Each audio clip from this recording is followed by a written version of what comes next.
The young man was going to the branch of the 20th Guangming Bank, which was located in the city of Santai, which was Yunhai province. It was raining heavily outside, and the guy's feet were completely wet. But soon he got a call, and it was about a contribution to the business. A young man sold his house in order to take the proceeds into the business sphere. His wealth would be enough to provide the GDP of the city. Xu Zhenyan received a phone call from his brother, who tried to explain to him that there was no need to take such a risk. It was said that Xu never achieved anything and was a loser in life. So his thoughts about business seemed to those around him no more than a fantasy. In the end, the conversation ended with the fact that now the young man was left with even his own brother, with whom they had gone through so much. However, he decided not to dwell on this problem and solve his problems on his own. The boy was abused from childhood. Even his friends did not recognize him. And because of attempts to skip classes like other peers, he was always punished. So at the end of his studies, he graduated from school with the worst grades, because of which he did not even manage to go to college. And as soon as he got a job, he was not lucky there either, because he could not conclude any contract. So in despair, Xu hoped that at least once he would succeed, and that his efforts would not be in vain. Soon the young man was called to the cash register, and his last hope rested on the money from the sale of his own house. Suddenly, the price devaluation system heralded the creation of a new world where prices were reduced 1,000,000 times. At the same time, Xu's assets remained unchanged. The young man could not recover from what world he had entered and what changes had taken place in it. So he thought that because of the desire to achieve great success, he began to hallucinate. However, first the boy decided to give the money that he carried with him in black bags, and then go back and sleep. The girl at the cash register was angry and wanted to go home, but when she took the bags of money, she thought that there was not so much cash there, so that made her happy. But as soon as she opened one of the packages, a golden glow appeared from there, and the cashier realized that she had not met a beggar. Looking at the cash, she was in a state of shock. She had never worked with such sums before. After that, her attitude towards the client changed, and now she called him sir. The guy needed to put 8,000 in the account. However, the cashier said she could not work with that amount, and would have to call the main office. Xu decided for himself that when you start your own business, no one should know about the details of the case. Suddenly, a car with many men in military uniform arrived at the 20th branch. As soon as Xu went outside, he was closely guarded and politely invited to the car. The boy did not understand what was the matter, since just a few minutes ago, his own brother treated him like an unnecessary dog. Despite the ambiguity of the situation, he still got into the car, and this information was immediately passed on to higher authorities. Xu still kept his money in the plastic bag, and thought that it was all unreal. The noise around him had no explanation. The guy wanted to deposit only 8,000, which was not considered a large sum before. Looking around, Xu noticed a strange advertisement. The banner featured new milk, 10 packs of which were sold for the price of 1. There was a boy standing on the street who happily told his mother about the prize of 5 fen, 4 of which he planned to give to the woman. At that moment, Zhen Yang began to recall the process of devaluation and realized that it was not an illusion after all. Soon enough, the car arrived at the bank's head office in Santai City, where Xu was immediately greeted by the chief employee, Chen Haohai.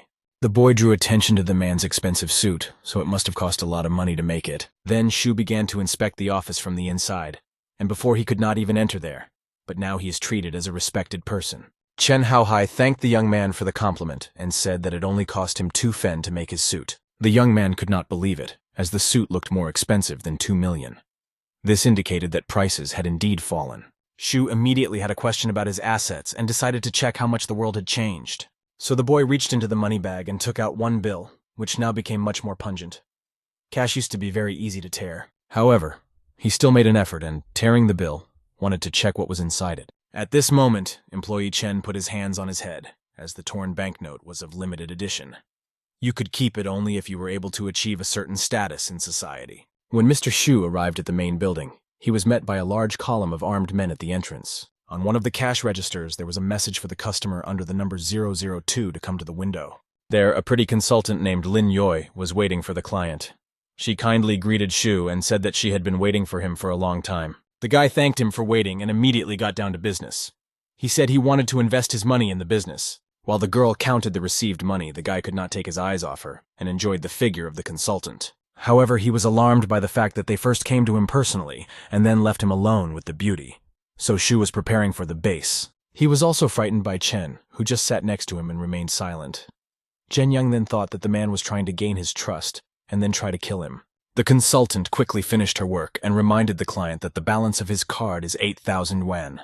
but the total amount in his current account was 660,000 yuan. Hearing this, Xu Zhenyang dropped the cup of coffee on the floor because he did not expect to be the owner of such a sum. Bank employees became uncomfortable and their behavior all the time looked strange because they were not used to such important customers. And Lin Yoi reported that she transferred the remaining 1.5 million to a special account, and with an annual rate of 10%, the income will go to his bank card every month.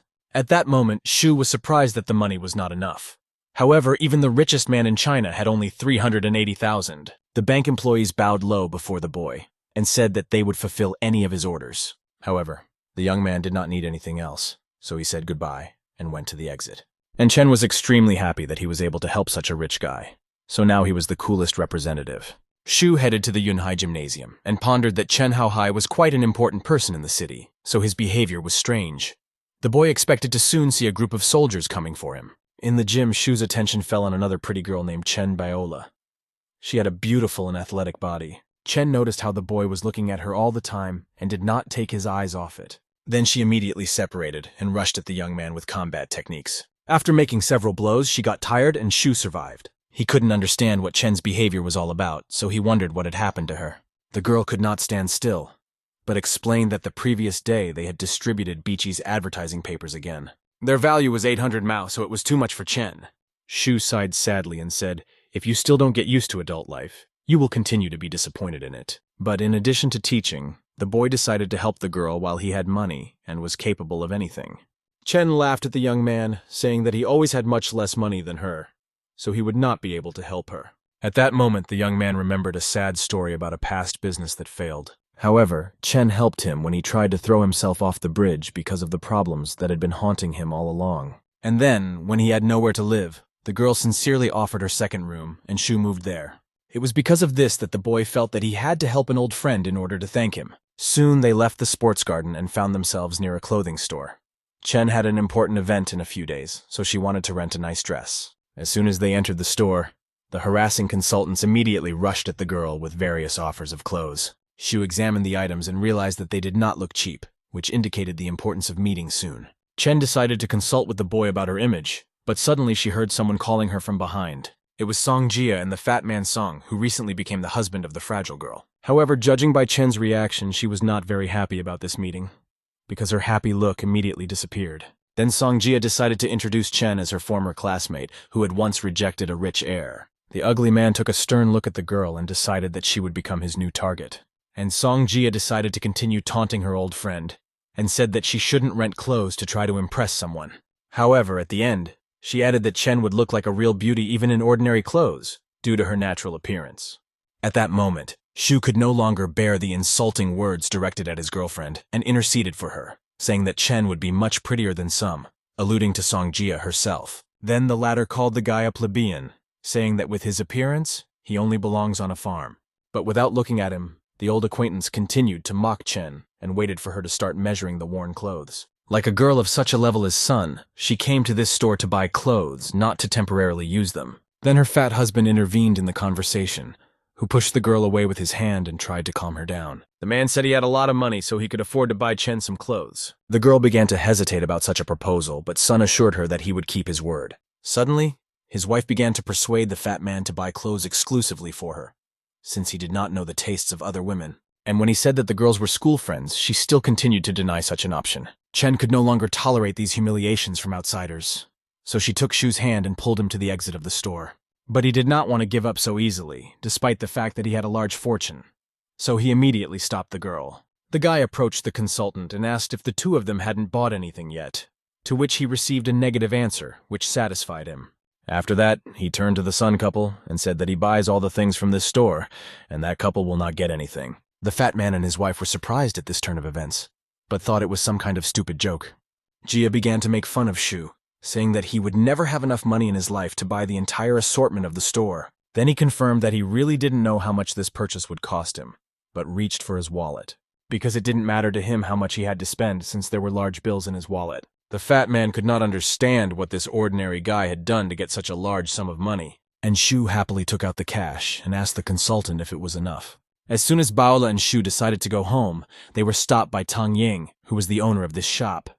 She told that she had just returned from Chen.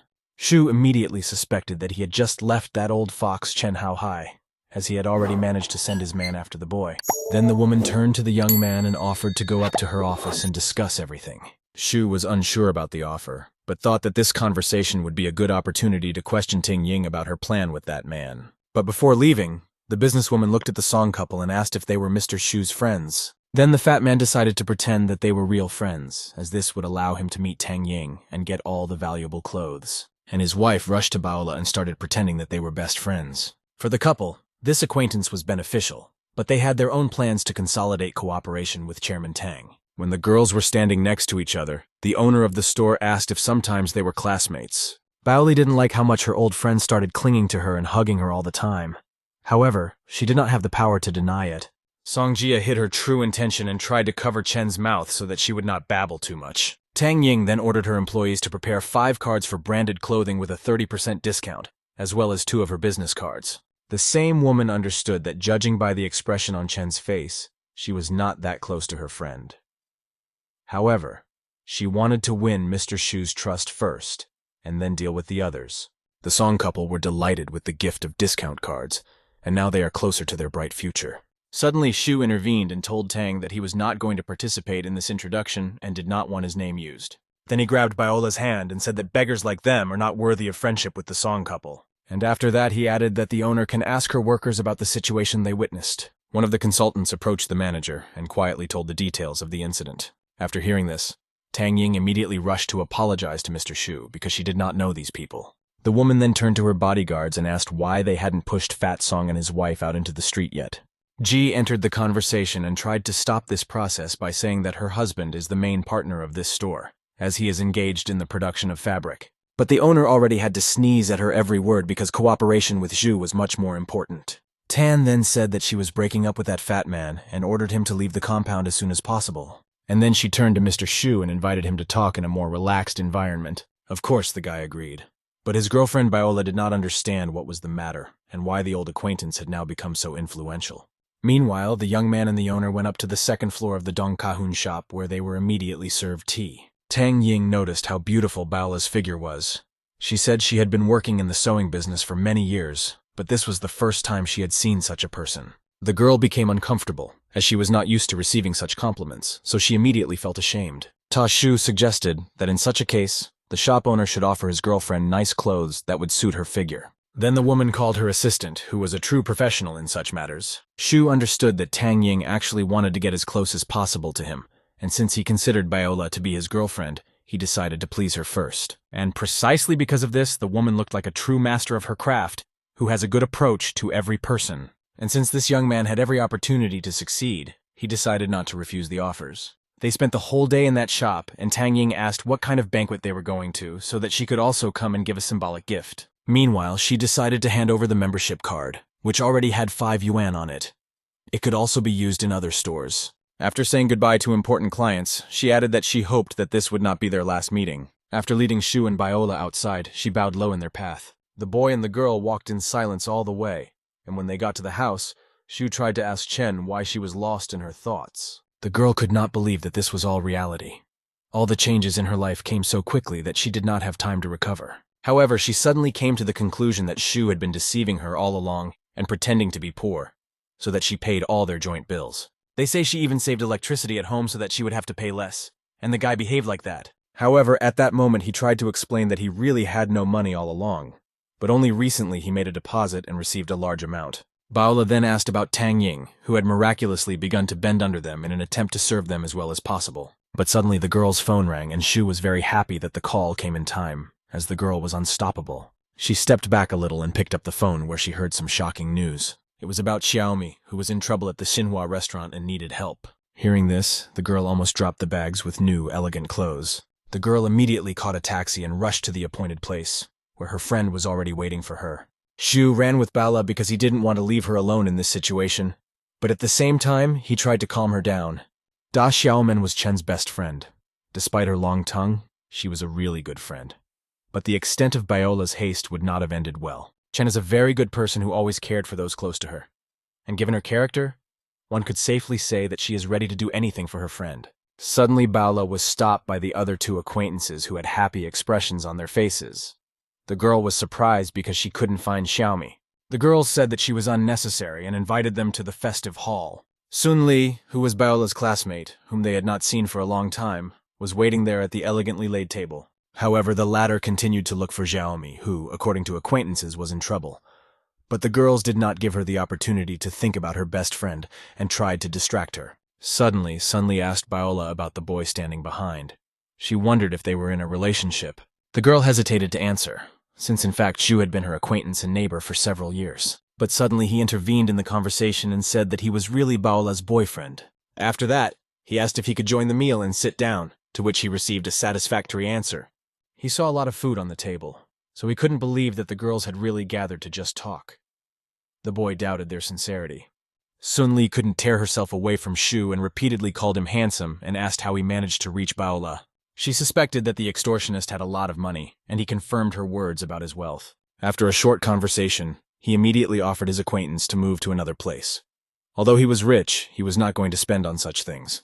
But the girls present still did not want to let their guests go and said that they had just sat down at the table. Sun Li wanted to humiliate her confidant, so she thought that she would not leave the table until Chen Baola paid for this feast. However, the girl told Shu that she hadn't eaten anything, so they were free to go together. Sun tried to delay Chen and offered her to eat at least one cake, so that she would pay the whole bill. Shu turned and called the waiter to bring them menus. However, despite this, he was not going to eat anything there anyway. In turn, the treacherous girlfriends thought that their plan had succeeded and that the long-awaited show would finally begin. They had already ordered the most expensive dishes at this establishment, so they were waiting for someone to pay for them. Sun Li then called her brother and said that she and her girlfriends came to Xinhua restaurant to pass out. After that, she told the guests that she had to leave shortly, and Shu understood her plan. At the same time, the other two girls also rang the bell, and all three of them decided to leave the hall, leaving Shu and Baola alone. As it turned out, the girls made an order not only for themselves, but also for the neighboring tables where their friends were also. Shu stood up and apologized to Baola, saying that he had to leave and pay for their bill. Sun Li seemed to start chasing him away, and said that she would look after his girlfriend, so that she wouldn't be sad. But in fact, she wondered if the guy would leave his girlfriend, who would have to wash all the dishes in that case if he had nothing to pay. Meanwhile, the administrator of the establishment was looking at the bill of the girls' table and understood that all this looked like an excuse. Shu understood that they were trying to use him, but he already had his plan of action. As soon as he asked for the bill, the waitress said that the sum of all the dishes was about 2 fen, which was quite a lot. But he was interested in the question of how much money was spent on all the tables in the hall in total. After that, he began to transfer the currency to his money on the card. Then the girl reported that in addition to his 3 tables, there were 15 in the hall. All in all, it was 4 fini. The waitress thought it was strange that the boy stoically asked the other tables. After that, the young man took out a bank card, and putting it to the terminal, said that he would pay the bill for the entire hall, and in addition, he would give 5 fens to the girl as a tip. She was not ready for such a large amount, and even the administrator was surprised by this offer. They understood how influential the person before them was, so they thought it appropriate to bow to Shu. After accepting the payment, the girl announced to the guests that Mr. Xu Zhenyang had paid for everyone's dinner, so everyone can get a dessert in the app. The people present decided to immediately drink to their hero, and were surprised that they had not heard his name before, because of the richest people in China. Sun Li began to get angry at this news. She didn't like the fact that Bao Li managed to find such a successful boyfriend. Shu immediately walked over to his girlfriend and pretended that she had some other things to do that they needed to go through. Baola played along with him, but could not understand why the boy did not save his money at all. But they still went home together, and Sun only did what she was envious of in their wake. Meanwhile, Shu could only activate the exchange in the system if he had 10 points, so he will have to try. 1 cent was equal to 1 point there, so there wasn't much left to spend. But Baola was so divided on Sun Li that she completely forgot about food and was terribly hungry during this time. Then she smiled at Shu and said that for such behavior, he now has to cook her a delicious dinner. Then the boy joked that now he will be the richest chef who will cook exclusively for Baola. Suddenly, on the way home, the young man received a call from Jai Yu, and he was not very happy with such news. However, he had once been in the same situation as Shu, so he picked up the phone as he might need help. As soon as he started talking, Jai immediately suggested a way to make money to his old acquaintance. Then the boy apologized to Baola and said he had to leave for a while, and the girl gladly let him go, because now she will have the opportunity to try on new clothes. So after discussing future plans with his girlfriend, Shu hailed a taxi and went to an acquaintance. He soon met with Jai Yu, who immediately asked him for details of the same project. The guy replied that it didn't belong to him, so he didn't know the whole depth. However, he was sure that this case was quite big. The case concerned a big internet star who has recently become quite popular. In particular, it was about Niu Chunshan, who was considered a real Qigong master. It looked like he was going to be performing live, so his team was looking for a few guys to fake punch him. You could get 8 li for that, so it was better for Zhao than sitting at home because you could still get good money that way. Suddenly, Shu rushed to the steering wheel and began to interfere with the driver, causing an accident-threatening situation.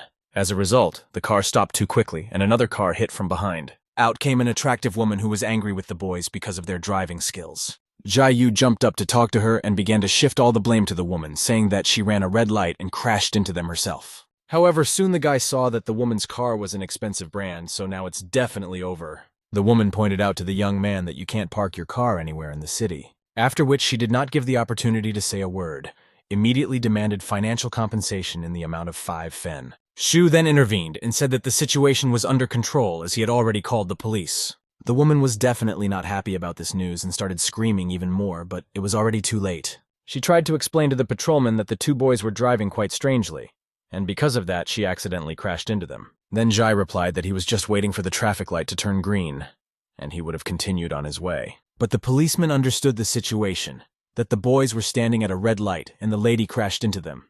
So after I asked the drivers for their IDs. However, the angry lady continued to stand her ground and, by humiliating the boys, demanded money from them. But the policeman again asked her for a driver's license, and as it turned out, the woman did not have one. And to the question of whether she has at least a passport that would confirm her identity, she also answered that she does not. A little later, the policeman noticed that the woman was wearing heels, which in many cases interfered with driving. In such a situation, the ordinary patrolman was powerless, so he decided that he should additionally call forensics. The angry lady craved revenge for the boys, who nevertheless managed to prove their correct deed in this road accident. However, the young men did not care about her threats, as they were happy with the result of this showdown. The woman had no choice but to call her husband and, after notifying her of the accident, ask him for help. Suddenly, Shu received a phone call and immediately thought that it might be Baola.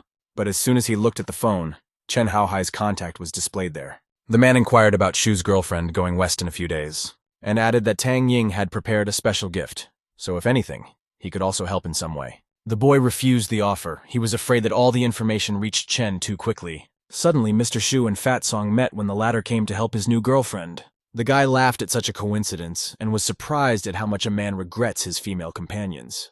The fat man tried to behave discreetly because he knew that enmity with Chu would not lead to anything good. The culprit of the accident hoped that her lover would help with the solution of the situation, and she would get out of the water dry, because of which she pushed her husband to make the right decision. However, Sun only started getting angry with his girlfriend and interrogating her about the details of the accident she caused. The girl said that the boys themselves stopped in front of her, because of which she allegedly crashed into their car. The man did not want to tolerate this violence and immediately attacked his girlfriend with his fists, although she shouted that she was not guilty. Sun was angry that now the repair of the car would cost a lot of money and blamed his beloved for this situation. But the fat man ordered her to shut her mouth because now he could not even imagine what the honorable Mr. Shu could do to him now. And hoping that thanks to money he would manage everything, he reached for his wallet and took out 1 coin. He handed Shu the money and immediately apologized for what he thought was a senseless situation. That amount should be enough to repair the car, and besides, create moral compensation. The man was sure that if he managed to become an ally of the boy, he would get out of the water dry and achieve further success. However, the boy did not take the money and quickly left, saying that he still had unfinished business, so he had to hurry. The man was disappointed that Shu was still angry with him, so he ignored his apology. Tasun needed to fix the situation with Tang Ying, so he immediately approached the young man and began to ask him to speak with the head of Tang about resuming their cooperation. Shu didn't answer that, but silently got into the car and drove off with his friend on urgent business. Meanwhile, Chen in his office tried to check the situation regarding the accident. And as soon as the man learned that Sun dared to harm his client, he almost fell off his chair. So I decided to quickly pack up and go in search of that man to have a serious talk with him.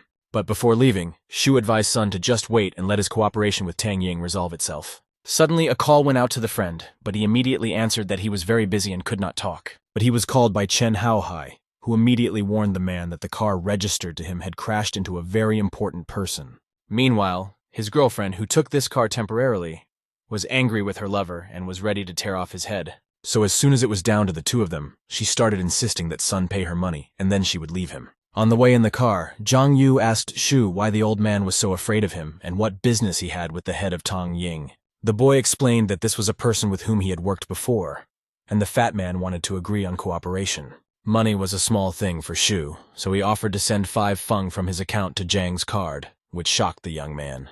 At that moment, Zhu doubted his friend's driving skills, but he explained that it was too much for him, which made Zhang think that his old friend had once again spent all the savings he was now scattering. However, Shu insisted that he take the money and spend it properly, not forgetting, of course, the business proposal. At that moment, the boy felt how wastefully he was spending money, not even counting it and not investing it in the right way. But his friend did not know all the details and believed that as soon as they fulfilled his idea, they would immediately become incredibly rich. Meanwhile, Shu decided to test his financial system, expecting it to match his level. The boy spent 5 Mao, which was equal to 5 dozen points. Each of them was fashionable to use to improve abilities, but which he did not yet know. As it turned out, he now had access to enhancements to his strength, speed, reaction, combat skills, hearing, vision, and sensuality. So without thinking long, Shu pressed the confirm button and spent the luxury points to improve his own capabilities. Finally, everything was done, although he spent no more than half a day on it. Surprisingly, the system suddenly opened on its own and announced that all the young man's indicators had improved. However, he expected more, because of which he was very upset and thought that he had been deceived. After that, Shu was driving upset, which his friend immediately noticed and asked what was the cause of this condition. However, the boy decided to change the subject and asked Zhang if he really wanted to work for Changsheng because he couldn't stand him before. But the young man offered to discuss everything elsewhere, which was not interesting for Shu, who did not want to listen to the grand plans of a 25-year-old unemployed man. Without finishing this matter, Shu went to the sports club the next morning. Waiting for him at the reception was Yao Jingjing, who managed the Yunhai Fitness Hall and was nicknamed Hot Pepper. But she was not very happy when she saw Shu enter the hall. The girl immediately thought that the boy was looking for Biola, but as it turned out, he came to ask for the price of the season ticket. Jingjing was surprised because she had previously known that Shu was quite poor, as he could not even rent his own house. So I immediately asked the visitor if he was certain about such a purchase, and he immediately asked to call the coach. Soon, Chun Lichao, who was a trainer with good self-reports in the form of his body, approached the reception desk. But as soon as he entered the hall and saw only Shu, he asked where the very respectable gentleman the administrator had told him had disappeared to. By doing so, the boy created an unpleasant situation, and Jingjing tried to gently point out a new client to him. However, the boy did not understand the hints, and she could not stand it anymore and shouted to the whole hall. Li Chao looked at Shu and said that he was the same beggar who was always hanging around his colleague Baola. But the administrator did not want to talk to him for a long time and told him to take a new client as soon as possible. And Li Chao knew that Jingjing likes things to go according to the rules, so he couldn't fall face down into the dirt. So he turned around and said that he had no other choice. But he also noted that Shu's dependence on the girl is driving him crazy. Jingjing tried to calm the trainer down, but Shu couldn't take it anymore and intervened in the conversation. His last words were that if Lingqiu did not want to receive him, he would go to another hall. The trainer did not want to persuade the potential client to stay with him, as he did not know about his high financial situation. Then the administrator offered Shu a subscription, with which he can practice on his own in their hall. The girl said that they have regular and platinum subscriptions, and since they have known each other for a long time, she decided to be honest about the pros and cons. The platinum subscription did not have time limits and the use of various simulators, but it is, of course, more expensive. The guy did not fully listen to the terms of use of the card and ordered 4 at once. I wanted to record 3 of them for someone. Jingjing got angry because she thought that Shu was making fun of her since no one had issued these cards this year. However, the guy decided to pay for the purchase right away to appease the girl. For her, it was the first biggest revenue at a time. Not all of their customers could afford an unlimited subscription. Jingjing then remembered that she had heard rumors that Shu had sold his house and decided to spend all the money at once. In the meantime, the young man took his cards and immediately won incredible respect from the administration. The boy decided to immediately go to training and headed to the men's locker room. There, he thought that his neighbor Baola must be training someone. So while he didn't want to bother her and check his financial system, he managed to spend 4 more Mao, thus earning 40 points. Soon finished with that, Shu made his way to the gym where his attention fell on the notice board. Despite the fact that it was quite far away, the boy could clearly see everything written on it. At that moment, he realized that the improvement of the characteristics benefited him. However, I was surprised that Baola was in the last place among trainers. Then he thought that work of this kind clearly did not suit her, so it would be necessary to solve this issue. Suddenly, a girl approached the boy from behind and asked if she could help him with something. As it turned out, her name was Lin Zuxian, and she was the owner of a fitness center. The girl heard that their new client had purchased 4 platinum cards and decided to meet him personally. The guy decided to reciprocate and said he needed to take some private lessons. He had already heard her name before, as the young girl independently raised the business from scratch and deserves respect. In addition, she managed to become popular in the field of fitness, so the girl was an amazing person.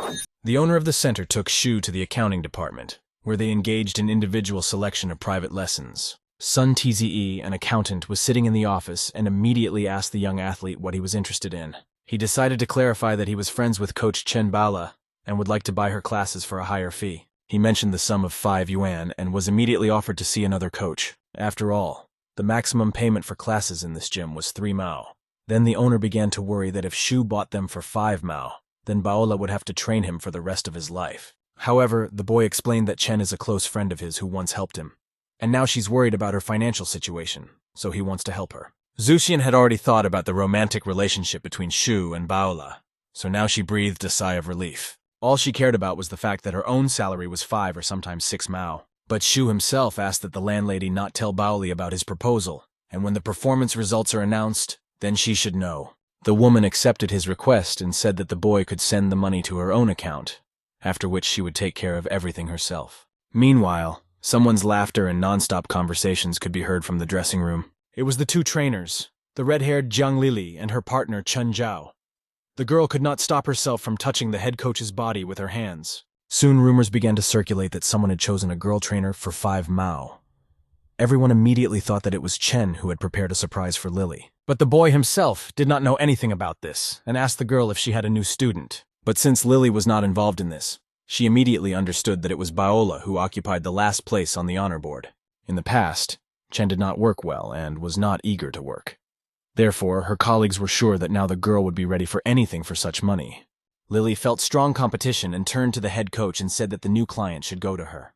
The guy didn't know what exactly he should do, but he was ready to take a risk for Lily's sake. Meanwhile, in the gym, Baola was busy with her own business and sorted out the inventory. She didn't know about the new client, so Chen Zhao approached her and wanted to tell her something. He took out his phone and showed the girl the information that someone had paid 5 yuan for the training of the girl trainer. Then the boy began to hint that according to the agreement, the client was supposed to go to Jiang Lili. But everything could change if Baola agreed to an evening with him. However, the girl was not going to be humiliated and immediately said that if the client chose Lily, then so be it. She went under the wily Chen Zhao and ignored his words that she could lose a lot. Chen soon met Mrs. Lin, and she was not too pleased that the secret information had been leaked to everyone. Lily tried to cautiously approach the owner in an attempt to discuss the client who had paid 5 yuan for the workout. However, Chen understood that if someone found out about the delicate plan, he would have to bear the responsibility, and then he would lose his job. The owner of the center pretended that she was hearing about the wealthy client of their hall for the first time, in order to find out exactly what her workers knew. But Lily herself did not know who it was about, so she said that she had forgotten the client's name. But in her imagination, only a middle-aged man with excess weight and a large fortune could invite a girl trainer for himself. At that moment, the owner got terribly upset and shouted at her employees and said that such coaches have no place in her hall. Then Chen tried to intercede with his colleague and steer the situation in the right direction, but it was too late. However, he was sure about Jiang Lili, as the girl is a good employee and should not be fired for such a small thing. Lin Zuxian then said that she had come to look at the productivity reports of her workers that day, and they allegedly waited for her to leave and staged a scene. After that, she explained that that client chose Chen Baola as his trainer, so no one can take him away.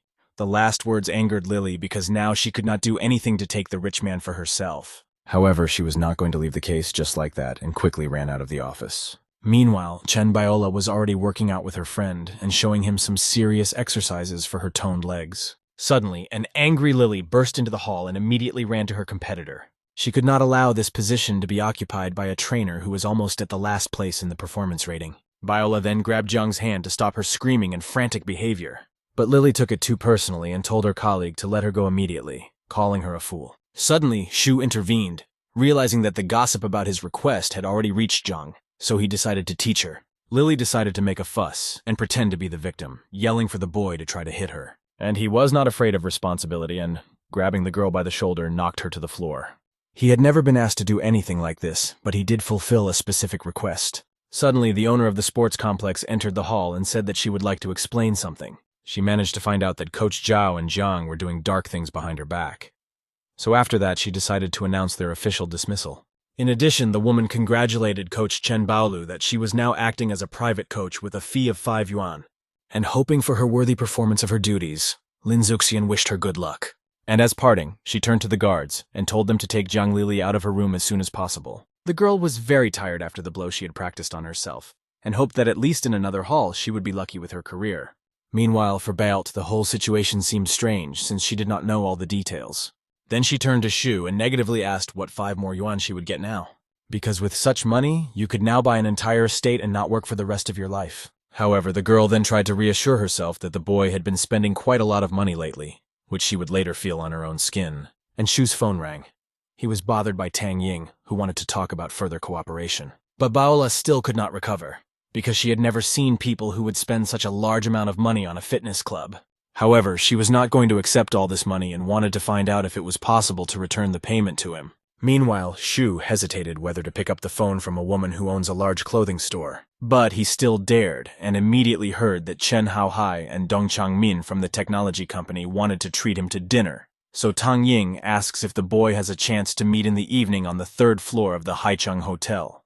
All of this seemed strange to Shu, but he still agreed to a business meeting with influential people. After spending a long day in the gym, Shu called a taxi and drove to the designated place. When he entered the restaurant hall, he immediately saw several men in business suits. The boy had known Chen Haohai for several days and still could not get rid of the bad feeling that he was afraid of him. Also, there was Dong Changmin, who had sufficient wealth and owned real estate. Shu did not know the third man. It was Che Jihao, who was involved in the automobile industry. Also, there were 2 men who were known as the 4 heroes of Yunhai province. They were leaders in 4 industries. These 4 never met just like that, so it was clear that there was an important matter to be discussed this evening. Also in the hall, Shu saw Li Hu, a nice-looking boy who was Shu Zhenyan's teammate. The guy was even happy about this meeting. As it turned out, an old acquaintance just came to have lunch at this establishment. In addition, he had a meeting with the Mengmen family, whom Zhenyang had not seen for a long time. The girl was also his groupmate, who always had a confused look. Li Hu bowed to his uncle and aunt and introduced to them his classmate, with whom they studied business together and were quite famous in their circle. The old men immediately smiled when they saw the 2 ambitious young men. Li Hu then added that during her university years, man-men used to chase after Shu for a long time. After that, the fat man loudly asked Chen Yang if he had managed to pay off his debts by selling his house. Shu immediately felt that his acquaintance was trying to appear successful against his background in order to inflate the price and put him in a bad light. Li Hu then asked where the boy could get the money to come to such an expensive restaurant. However, Shu chose to ignore his stupid questions and asked Mengmen why she had come to this place. She was a little scared and whispered that she would like to negotiate and get out of the business. In her mind, she only considered the boy and his beauty. But the old mother did not let them finish and grabbed the girl's hand, pulling her along. They say they still have a lot of work to do, and they are waiting for distinguished guests, to whom it is not advisable to be late. Then Li Hu laughed at Shu because in his opinion, he would never be able to be together with Chen Meng. Continuing to mock, he asked a fellow group member if he had come to this institution to work as a cleaner. The boy calmly endured the pause and, in order not to please Li with the emotions he craved, answered that he had come for dinner. Mengmen was happy because she thought that Shu needed to go to the 2nd floor as well, and offered to walk together. But he answered uncertainly that he needed to go to the floor above because they were waiting for him there. Li laughed at him, because he had to pay about 5 fen to get to the 2nd floor, and the 3rd was even more expensive. Menmen's mother and father decided to go, as the guest was due to arrive soon, and they thanked Hutsa for helping with the arrangements. The old parents of Neem and it rejoiced as their future directly depended on this meeting, and Li Hu still couldn't stop laughing at Shu and like an old friend, decided to give him one piece of advice. However, nothing but words of anger and hatred could be expected from him. Shu laughed at these words, and now he decided to give the braggart his advice. He pretended that he was about to say some deep phrase, but he quietly scolded his old acquaintance in the same way. He was immediately indignant, because he was not used to someone talking to him like that, but Chen Meng joined the conversation. Yes, the fat man scolded her too, saying that only thanks to him, her family managed to come to a meeting with an important person. The girl's father did not want to waste his time on pointless quarrels, so he dragged the girl to the 2nd floor. Shu also turned around and said goodbye to his teammate, that he was completely unconcerned by Li Hu's words. The latter could not control his aggression, and again threw dirty words in the direction of the young man. Soon, the director of the hotel came to the scene of violence and abuse with security and asked what had happened between the visitors. Li turned to the man and asked why they didn't follow those who came to their establishment. Pointing to Shu, he said that he spoiled his appetite, so he demands that the boy be kicked out. However, the director replied that he could not expel visitors without a reason. and the two of them shout quite loudly, which can disturb other guests. Huzi, like a child, continued to squeal and say that Shu is a poor man who is not like the other customers of this establishment. The fat man then told Zhenyan that he was giving him 5 seconds to leave the premises. But the guy replied that 3 seconds would be enough for the security to throw Li out of the restaurant, as if it were unnecessary. Suddenly, the man calmed down when he saw some pretty important people on the 3rd-floor balcony where Shu was going. It was Chen Haohai and Tang Ying who were looking at him with a judgmental look. His clients approached Huzi and asked why he suddenly seemed to have lost the ability to walk. But Mr. Shu was approached by Chen Chusheng, who was the owner of the Haicheng Hotel. He apologized for not meeting him in person. Then he turned to the guards and told them to quickly expel the rowdy customers for the benefit of Huzi and the Mengmen family. The guy replied that it was unnecessary to do that, and the girl's parents immediately began to discuss among themselves how high a status Shu has. Li Hu felt depressed because he was publicly humiliated. Lowering his head, he nevertheless went to the 2nd floor. However, he couldn't believe how Shu Zhenyang could know Chen Chusheng moreover. He also apologized in front of him. Meanwhile, the boy went to the 3rd floor, where the VIP room of Haicheng Hotel was waiting for him. There, he meets Dong Changmin, who introduces himself as the head of Tanglong Real Estate. He also apologized for not introducing himself earlier and hoped that Shu would forgive him. All the other guests invited Zhenyan to the table, and Tang Ying even prepared a personal seat for him. The boy sat down and said that he had heard of the reputation of these 4 before, but had never thought that he would ever have the honor of meeting them in person. The men at the table laughed and said they weren't really that big, but they were glad to meet the boy. The guy carefully refused the offer to drink for the company, as he understood that treachery could await him anywhere. Then he touched on the topic of today's big faces. There was a lot to discuss. Shu liked to speak directly, so he demanded the same from his partners and insisted that they tell him all the questions at once. Tang Ying said that Mr. Shu was quite a smart guy, so she decided to skip the formalities and gave Dong the word. The man began the story with the fact that last year a large land company planned flowers for June, began to liquidate a number of companies that were engaged in real estate. And since his own Tanglon company was the leader in the province, he had to defend himself. Due to sharp fluctuations in shares, his income has decreased, and therefore the company may soon suffer a loss. So if he doesn't find investors, not only he, but also brother Haohai will have problems. Shu then asked how exactly he could help in this situation. After that, the man directly said that he has a way to protect him, but for this he needs 10,000 for the boy. These were small things, and he would be willing to put in the effort, but he craved more information. He was worried that these men have a mess everywhere, which is difficult to work in. Besides, he had one more remark, and Dunn needed to hear it immediately. The young man thought and said that he could take control of the situation. The last words sent goosebumps to those present. It was important for all of them to keep their real estate company. However, they also had a question, and Haohai asked if Shu really wanted to control Tanglong. The guy leaned back in his chair and said that he would give money without any problems, but he would get power in return. But he did not want to present himself to the public as a businessman. So he proposed the idea of control behind the scenes. But there was one nuance that Dunn did not voice. They needed 17,000 to take control. Mr. Shu was willing to give 16. But the businessmen were confident that during cooperation with the young man, they would be able to survive all the difficulties. Not wanting to talk for a long time, the guy asked for the company's account number to which the money should be transferred. Soon the bank account in Guangming received a notification about the receipt of 100,000 yuan. The 4 could not believe what they saw with their own eyes. They even immediately thought that the notification was fake. But to Doc Shu, it was only 100,000, for which he will receive points and can later return this amount. The boy knew that 1 fen was equal to 1 point, so he wondered what the account was on his system now. He received a greeting about spending 100,000 yuan, but since the system suspected that he was doing it specifically for the sake of points, it was only 1,000. Shu became terribly angry and did not understand why he had not been warned about this earlier. Because if he had known this earlier, he would never have made such an expense in his life. Those around him saw his bad mood and cautiously turned to their savior. All the influential people lined up, because the moment had come to answer the young man's request. Then the men simultaneously bowed and said that they now became his loyal subordinates. However, Shu asked not to idolize him and just cooperate and enjoy a delicious dinner. He had already managed to starve himself for the whole day, having a grueling workout, so he couldn't take his eyes off the delicious dishes.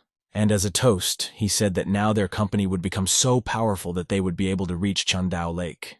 But the men present could even dream about it. In this lake were all the preserves of the country, and Shu himself continued to think about the system.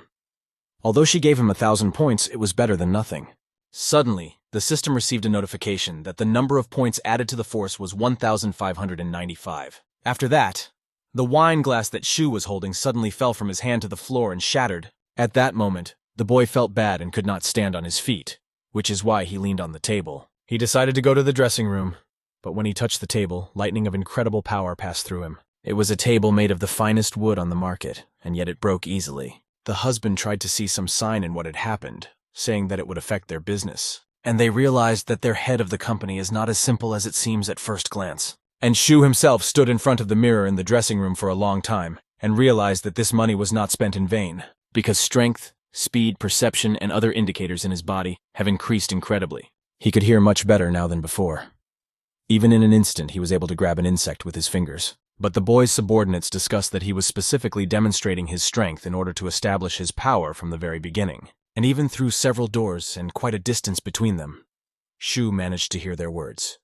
Unexpectedly, Shu decided to visit the second floor where the Meng Men family's negotiations in life took place. He got into an unpleasant moment. Li Hu was also there, who, seeing the boy, immediately ordered him to go away and finally left him alone. The young man looked at him and only thought that this was not a man, but a pile of garbage. Then Shu came to Meng Men and said that he heard their whole conversation, so he ordered the girl not to go with that scumbag. And he told her family that they would now supply their chickens to Haichin Hotel, for which he would pay double the price. The girl tried to reassure her parents, as Zhenyang could not lie, and now their most important problem was solved. Liu entered the conversation and asked if the hotel itself would agree to such conditions, and then he started threatening Shu. Li Hu was also very angry, although he had not shown himself to be this way before during his university days. Suddenly, someone asked Liu who he was going to kill, and the fat man sharply replied that he would kill anyone who approached him. Suddenly, he turned and saw 4 influential people standing behind him. Fear immediately appeared in the man's eyes, as his level was lower than that of these competitors. But soon one of the men waved his hand at the fat man, as he could not stand it when someone flaunted his status in order to increase his price. So Liu received several hard slaps and temporarily stopped talking. He fell to the ground and on his knees begged Mr. Chen to have mercy on him and stop beating him.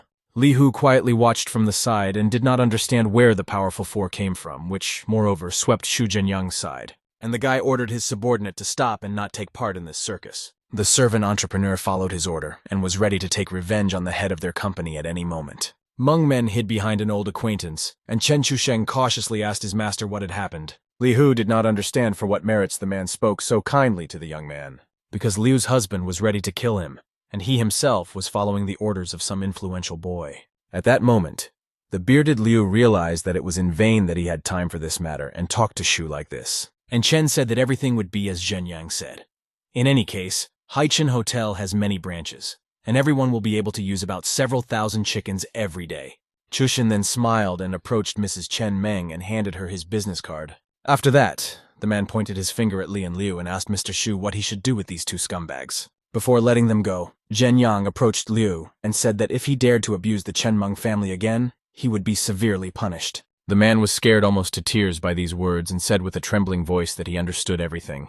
After dealing with the fools, Shu ordered his team to follow him and throw those 2 out of the hotel. Fragile Meng Men was worried that the gap between her and Zhenyang was getting bigger and bigger, something she didn't want to feel. So she decided that she should help him in return. At first, the girl offered to take him, but Shu refused, saying that a friend would pick him up. So it turned out. Soon, Zhang Yu drove up to him to inform him that their work would start in the evening, so for now the boys had time to find a place to rest. Shu agreed with this plan of action, but first he wanted a snack. Zhenyang decided to open the car door, but accidentally almost tore it off. The boy did not understand why 15,000 points went to his power, which he could not control now. Zhang was scared because the car was rented and its repair cost much more.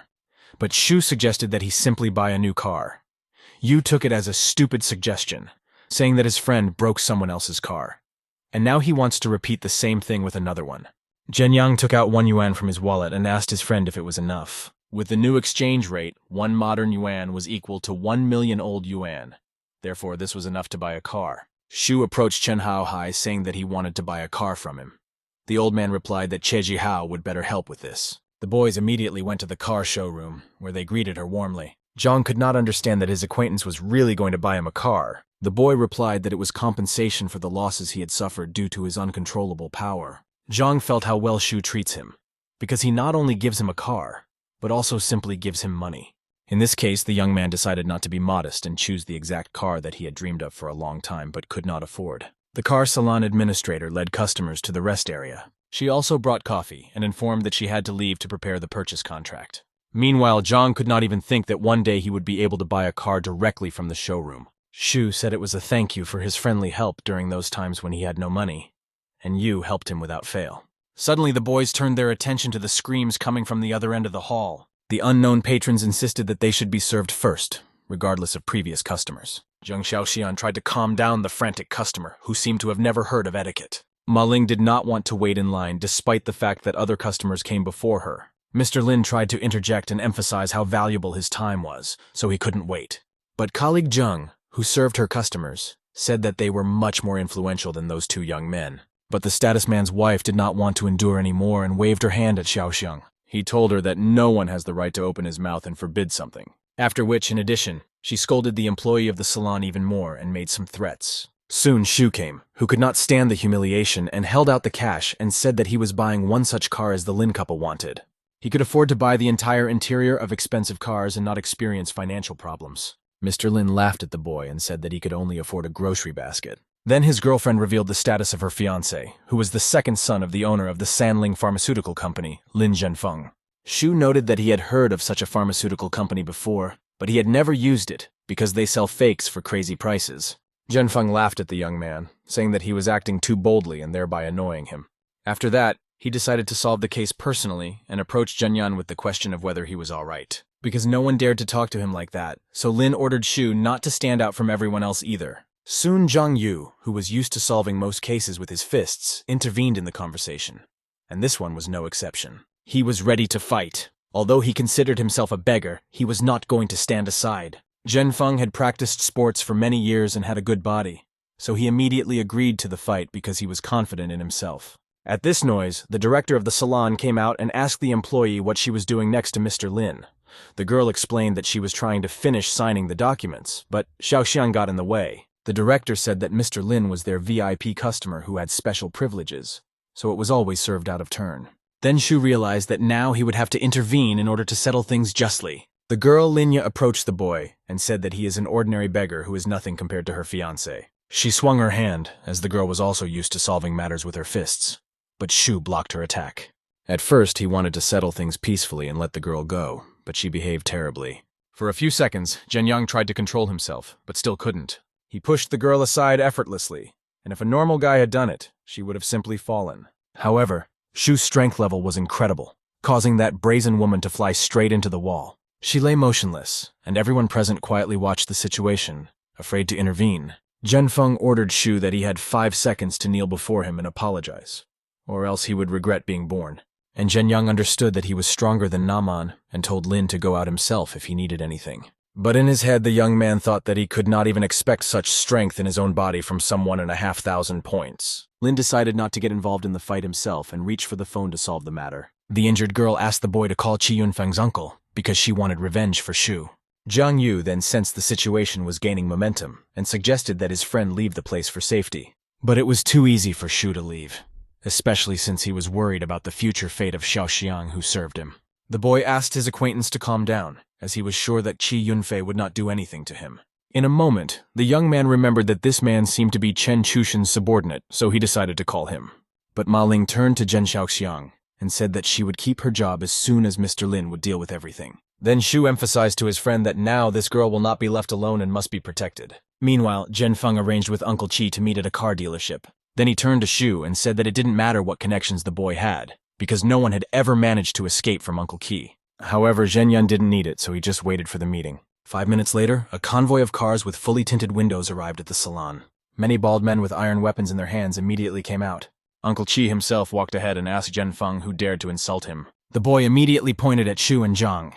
The latter was very frightened because he did not know the capabilities of his friend. However, the man looked at Zhenyan and realized that he had better not come there. Uncle Qi understood that Shu was also his boss, so he decided to attack Lin to avoid trouble. The girl rushed to her crippled boyfriend and told her uncle that he had started beating the wrong ones. But the man ordered his team of thugs to bring the girl and boy to their knees. They immediately burst into tears and begged for mercy, saying that there was no need to beat them. But Shu and Zhang were enjoying how fair the situation was. Zhenfeng couldn't understand why he was receiving physical punishment and not the 2 boys who he thought had done wrong. And Uncle Qi didn't care if he understood or not, so he hit the boy on the head with all his might. The girl next to him started to get angry and called the uncle blind. He said he was supposed to come to their aid, but he's not helping them. She did not know how such words could end up with her, so she continued to speak angrily.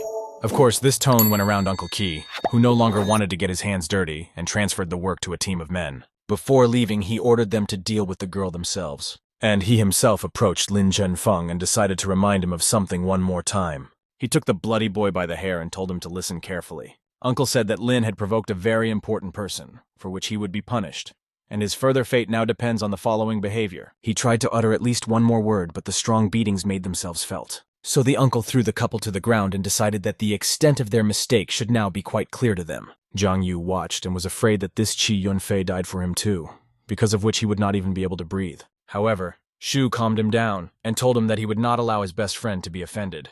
Then the terrible Uncle Qi approached the boy and, bowing with the whole team, apologized for the behavior of his distant relative.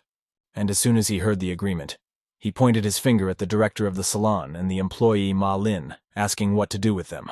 The boy replied that this girl was allowing herself too much and that it was necessary to deal with her. The order was immediately accepted. When she was taken to another room, the director was left alone, and the fear of death settled in his body.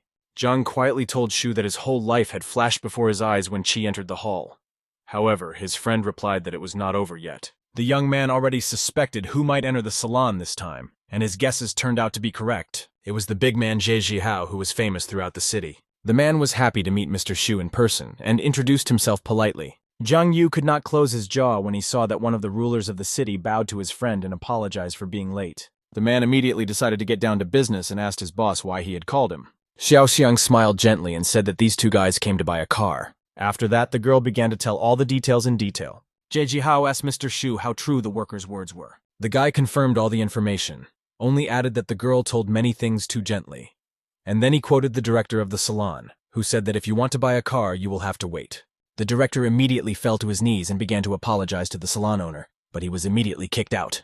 And Xiao Qi ordered him to throw everyone present out of the salon except those who were friends of the venerable master. Soon, the director of the salon, the insolent employee, and the Lin couple were lying like garbage near the building. But Qi said goodbye to them, that interfering with Mr. Shu's life was a mistake they would regret. One of Team Qi's thugs asked about who Mr. Shu was, to which he was slapped because of the management's ignorance. The team was then ordered to go to the pharmaceutical company and get rid of it as soon as possible to make Mr. Zhenyan happy. The director was dealt with.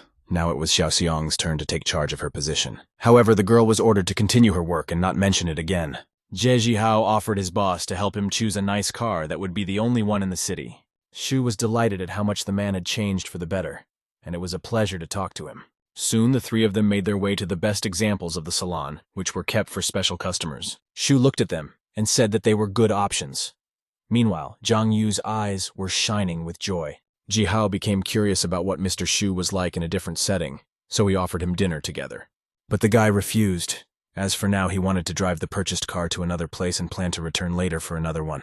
Zhenyang was behind the wheel, and the owner of the salon personally closed the door behind him to say goodbye after a successful sale. Jihao decided that his client was dissatisfied and this could affect their cooperation. So the man decided that he should talk to others and warn them. Meanwhile, in the new car, Zhang Yu had no end of questions about how long ago influential people started bowing to his friend. The boy explained that he had changed the fate of the four rulers, so it was a reason to respect him. Yu thought that the acquaintance had succeeded again by deception. Then it became clear to the boy where Shu's money started coming from. The reason for this, in his opinion, was the rulers of the city. But Zhenyang said that he knows his measure and now is the time for their part-time work. Soon the guys arrived at the club, where the concert was about to start, and people were in full swing. There was a large number of beautiful girls on stage who danced skillfully and showed their plasticity. Shu looked at the whole thing and asked Zhang how much money it cost to put on this concert. However, the young man was more worried about the fact that he came to work part-time. The girls were real idols for many. That's why they were adored on the internet. They will hold only a few concerts, but they will receive a huge amount of money because there were not so many capable girls. Shu asked his friend to keep himself in check because his future wife might not be happy about his possible past. They were standing behind the scenes where they heard from the organizers that soon they should go on stage and make a few gestures with their hands and then fall down. Soon, a rare car arrived at the open club, which immediately attracted the attention of many. From there came Mr. Qigong Yu Chunsheng, who was known as the strongest Taiji practitioner. The man already looked quite old, and because of his baggy clothes, it seemed that he was overweight.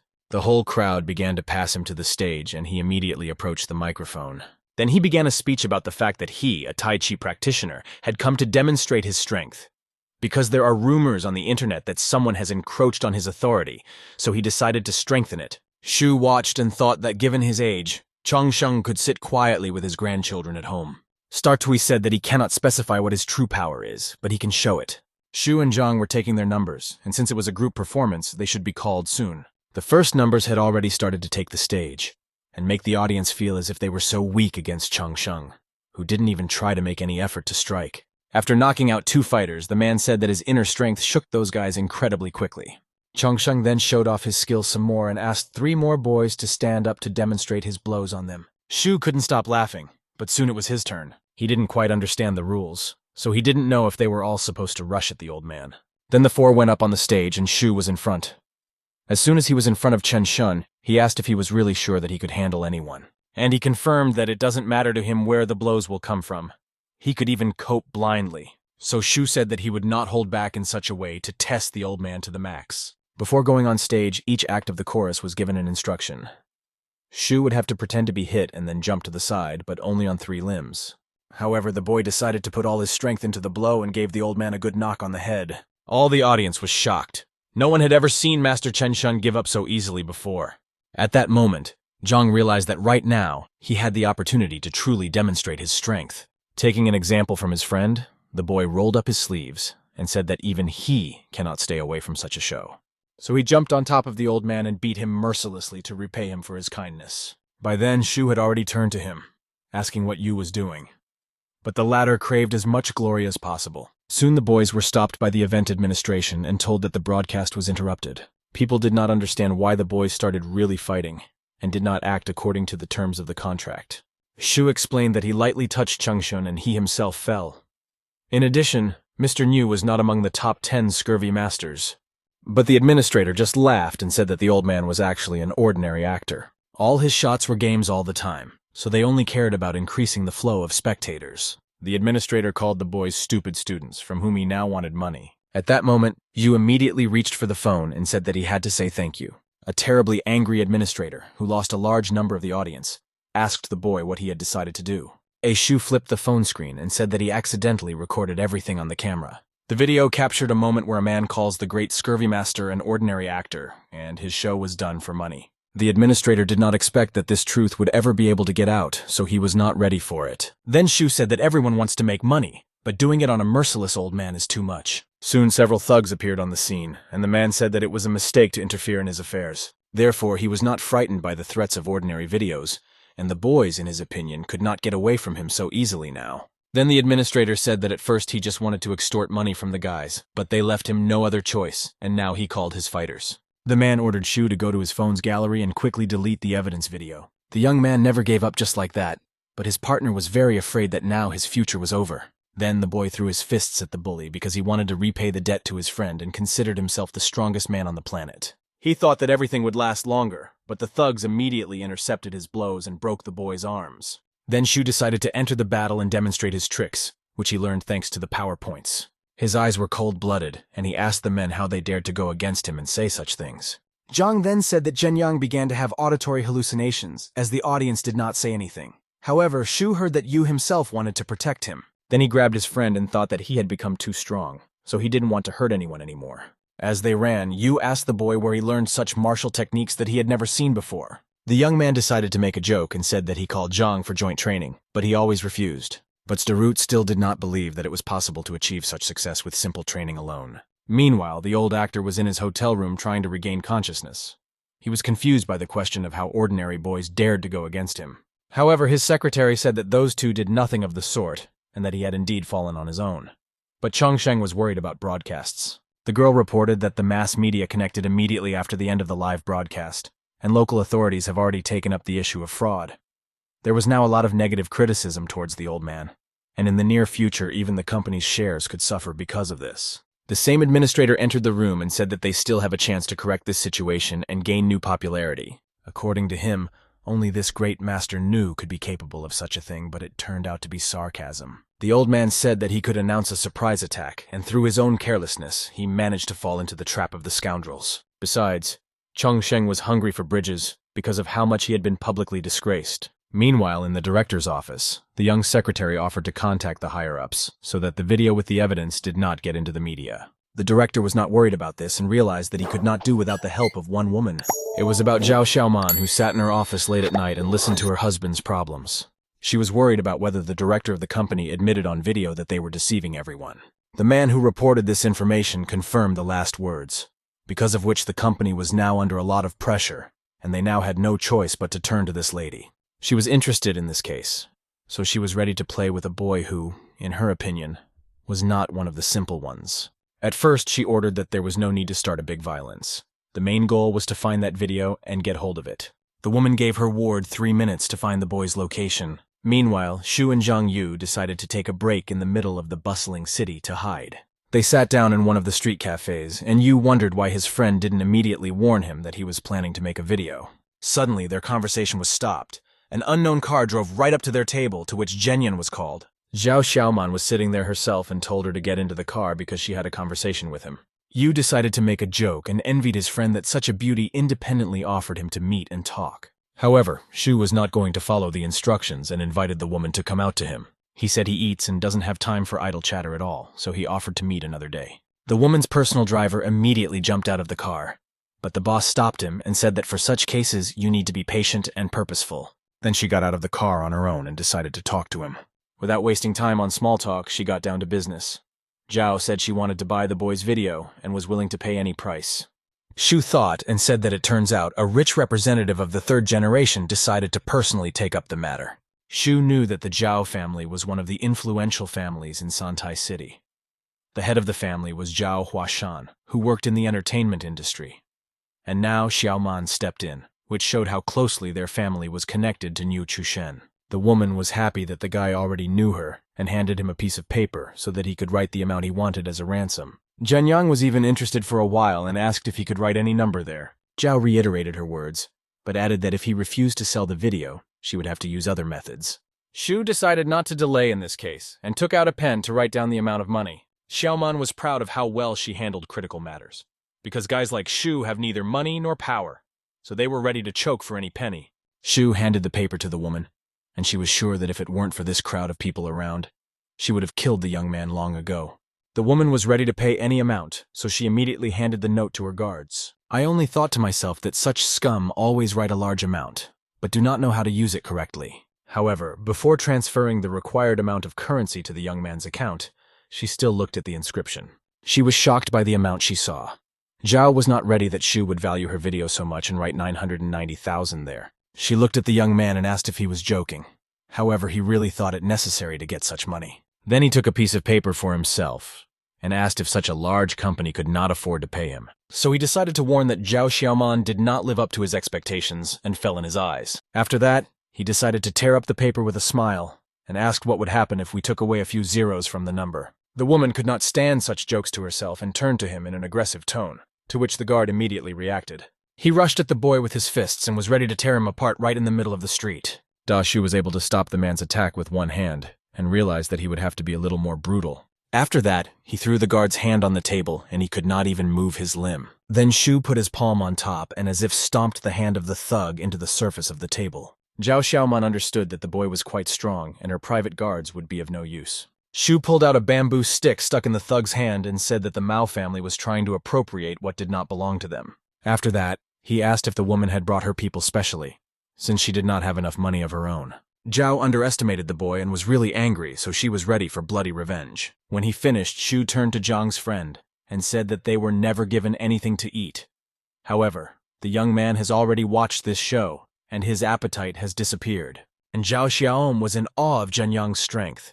She was sure he would soon learn how to communicate with her family. Shu nevertheless persuaded his friend to go and visit the delicious meat that they had when Oiversha helped him. A few days later, Shu's life continued peacefully, and he did not feel that he possessed great wealth. Meanwhile, Master Niu kept trying to clean up his reputation. He was doing a live broadcast where he talked about the unfair attack by young guys who don't even know anything about martial arts. In addition, he began to call the boys real cheats in an attempt to protect his future. Zhao Yiming, one of the members of the Zhao family, watched this live broadcast and was extremely angry because the old man made no sense. In addition, Shu, who had dared to defile the Zhao family, was now a hindrance to each and every one of them. Then the boy went to his sister Xiaoman and asked what was wrong with her. Why did the girl fail to complete such an easy task? Then Zhao Huashan, who was the second master of their family and the head of the company, intervened in the conversation. He said that if the boy had been sober that day, his sister would not have had to get involved in these matters. Moreover, because of the young man's intervention, they could have even more problems, because of his useless anger. After that, he added that if he continued to act like this, Zhao Yiming would never get his grandfather's approval. Xiaoman really felt guilty that she had failed to complete this mission. Ta Huashan ordered the children to turn on their brains and be careful not to get into a similar situation in the future. However, the most important goal in their family was not to disappoint the grandfather, who was the main one. Despite the fact that their family did not lose anything, the damage to their reputation was still considerable. And old Nayu continued to talk live and pretend to be a victim whose art is not appreciated. Meanwhile, Xiao Zhenyang and his girlfriend Baola were driving in his new car. The girl also watched news broadcast and said that this grandfather really surprised her. Zhang told her everything, and said that he and Shu had planned this exposure plan for a long time. And Zhenyang thought that the Chongsheng team did not delay. They started to start live broadcasts, and as a result, their reputation began to recover. Chen Chusheng told Shu that thanks to the video he shot, his phone app, which was launched recently, became one of the top 10 apps. The guy could not even think that the video would gain publicity. However, the Changshen team also resolved this issue. However, the young man soon came back to reality and heard how Baola said that she was going to a classmate's birthday, and he didn't have to accompany her at all. The guy offered to pretend to be her lover, but the girl carefully hinted to him that she did not want that now, and wanted to relax with her friends.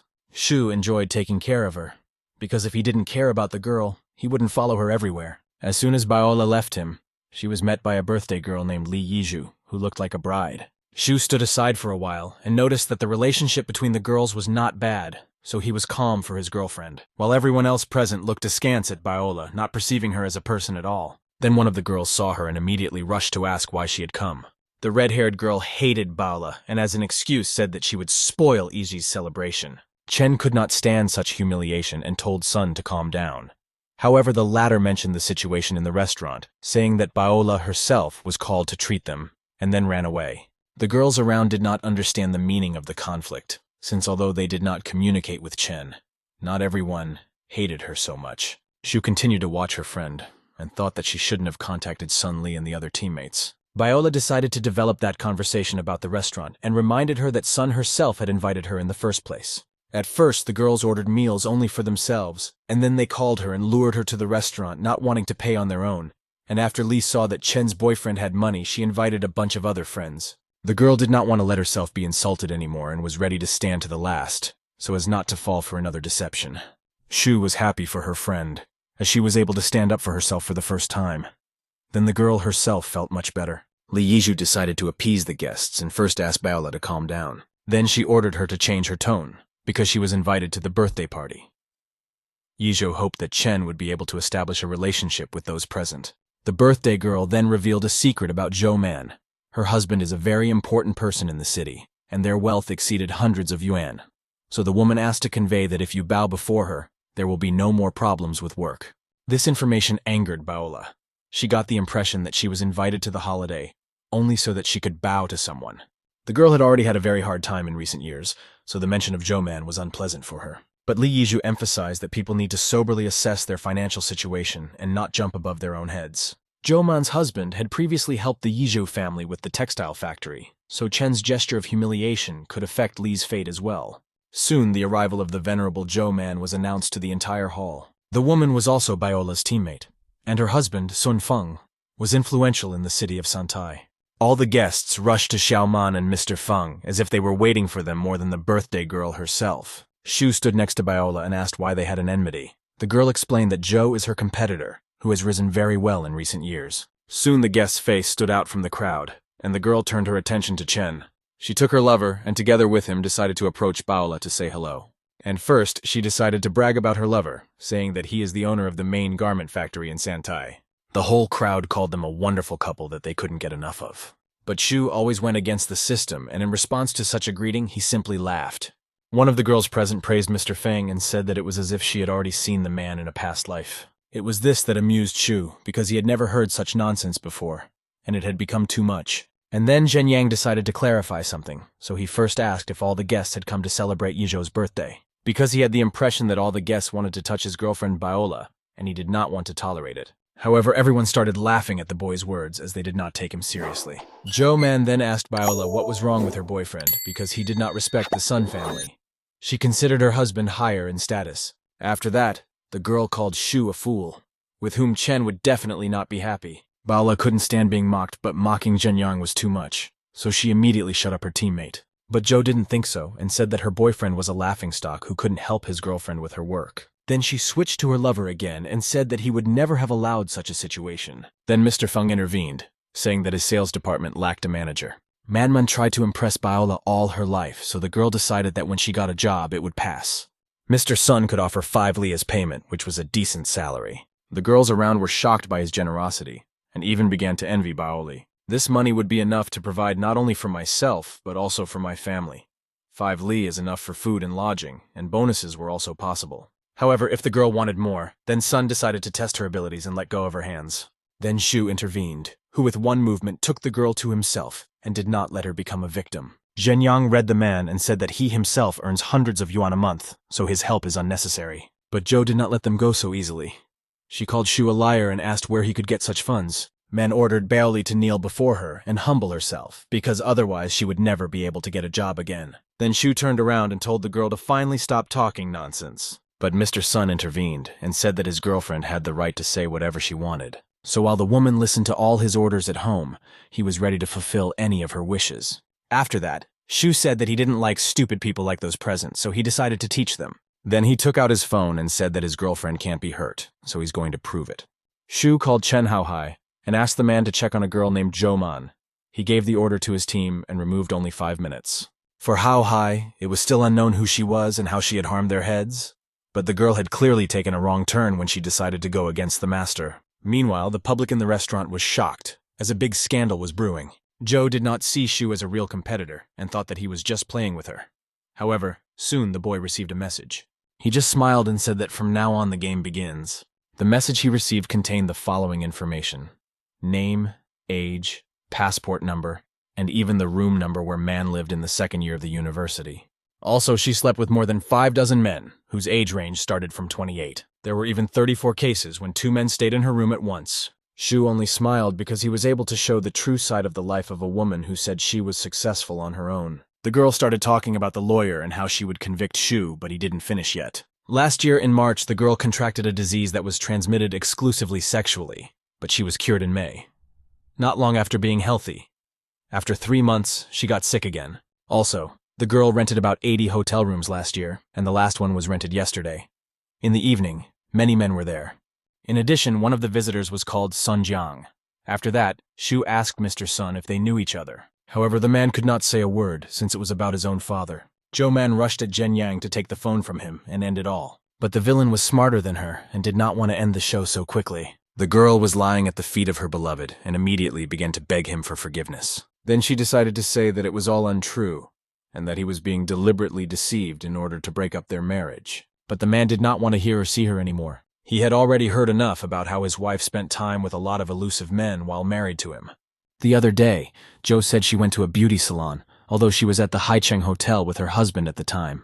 Mr. Sun could no longer hold back and began to exert physical force. Through tears, the girl begged her husband not to beat her and said that she was wrong. But he couldn't be stopped, and he decided to take full advantage of the traitor. But then he switched to Shu, who he thought had specifically decided to make him angry. Sun admitted that their marriage was a sham, and he never actually touched the woman. He looked at the boy and saw in him an ordinary beggar who managed to ruin his reputation. As for Jo Song, he was no longer worried, as finding a new wife for him was not a problem. So the man decided to deal with Shu and take Viola for himself, who looked quite sweet and innocent. He needed her very much because with such a girl next to him, his reputation could improve. Besides, Sun tried to pretend that he didn't believe in this show. Therefore, I decided to make one call and check everything. However, he did not start acting immediately. Shu noticed this and insisted that he finally call someone and make sure. Sun had long had good relations with the 4 rulers, who were his old acquaintances, so I decided to call them. He called one of them and ordered them to break out information about Shu Zhenyang. But in response, I heard that there are a lot of people with that name.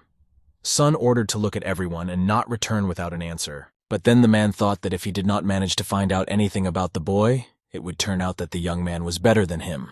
Shu overheard his conversation and decided to play a joke, bringing his own passport so that it would be easier to find his details. Sun happily took the document and warned the boy that he would regret it later. A few minutes later, a message with information came to the fat man's phone. He hadn't read it yet. He was just bragging to everyone how quickly he got the answer to his question. Shu wanted to quickly hear the information read out and see the audience's reaction. Suddenly, a call rang, and he was informed that the management from above had forbidden to reveal this identity. Moreover, information about Shu was not to be publicized, and all questions about him were confidential. Shu laughed at Sun's reaction, who expected to win this argument. And since the people above refused, it was How Hai's handiwork.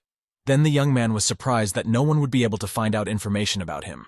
Mr. Sun suddenly felt sick and had a heart attack, so Li Yiju offered to take him to a quieter place. But in fact, the girl thought about the fact that Joe-man would be kicked out, and the young lady's place would become vacant. So she wanted to take this chance. Then it was time to act, because she had the goal of becoming the first candidate for the place of the bride. Then she turned to Baola and said that she kindly invited her to her birthday party, and she put on a show with her boyfriend. However, Chen was surprised that her girlfriend was kicking her out and leaving the others at the party. Then she replied that by insulting Sun's family, the girl insulted her family as well. So from now on, the Li family was no longer happy to communicate with Baola. Chen wasn't too worried about it, because she hadn't been friends with Li before, so she didn't lose much, and their paths went in different directions. Suddenly, Principal Tang Ying, who dealt with the Li family, appeared at the party. The woman said that she had been invited, so she hoped that she had not mistaken the address of the event. Those present could not believe that such a guest had come. She was one of the main ones in the city, and even the Sun family could not compare with her. But in fact, Baola asked to present a gift on her behalf. So now it was interesting to look at the faces of the guests. Shu quietly told the girl to smile, and not show that she was in trouble. He understood that she wasn't going to frame others because of her kindness. But he wasn't that good. And then he said several times that later everyone would definitely find out that she should not have been insulted. Tang Ying was walking towards the birthday girl and holding a gift for her. The woman said that he was the name of an anonymous guest. She was giving a gift. The girl opened the box and there was an incredible golden product waiting for her, which reflected the sun. Li Yiji was so fascinated by what she saw that she immediately asked if she knew the person who gave this gift. Sun Li couldn't guess who could afford such a luxurious gift. Even Sun Feng wouldn't do that. But Yiji wanted to find out who it was from in any case. And if it is also a man, then it is imperative to establish a relationship with him. As soon as the girl stretched out her hands to the golden treasure, Shu immediately called Tang Ying's name. He ordered the woman to take the gift back, as the girl did not deserve it. Then he added that such rotten people as everyone present at this celebration do not deserve such things.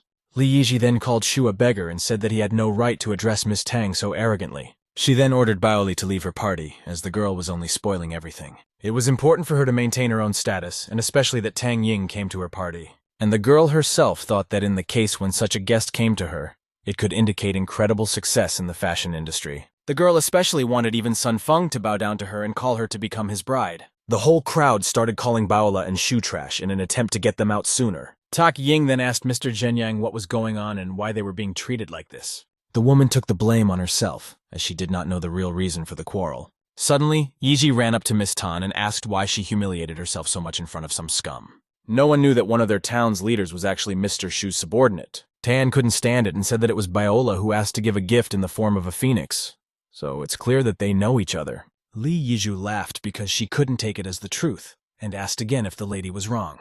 Zhenyang then said that there was no point in talking to them anymore since they had already been kicked out of the party several times. The woman took Baola's hand and tried to calm her with her warm smile. Meanwhile, Yizhou couldn't believe that Tang Ying had such a wonderful relationship with Baola. Then she remembered that wonderful phoenix that was supposed to be a gift for her, and almost burst into tears. The girl decided that she had to correct the situation and rushed after the guests, whom she herself kicked out. She tried to hold Baola at least, but Shu did not give her the opportunity to return to the place where she was only humiliated. And Li Yizhu herself was not allowed to pass by the guards who came with Tang Ying. The girl begged for forgiveness, and even mentioned that she and Baola were friends. Chen was very hurt and wondered if she had ever been friends with Li at all. She never chose her and tried to be careful, but got nothing good in return. Shu stopped and said he was giving Li 2 hours to leave the city and stay out of his sight. Otherwise, the consequences will be dire. He could not allow any more humiliation and pain for Baola. 2 hours were too short for Izzy and her family to sell all their property at once. However, she understood that Zhenyang would even kill for Chen. She sat for a long time in the middle of an empty restaurant, in a beautiful dress and all in tears, regretting that she had offended Baola before. But Zhu tried to cheer up his friend and said that now all her suffering was over. Tang Ying watched the couple and thought that Chen was still very young, and the trouble she got into was not that bad.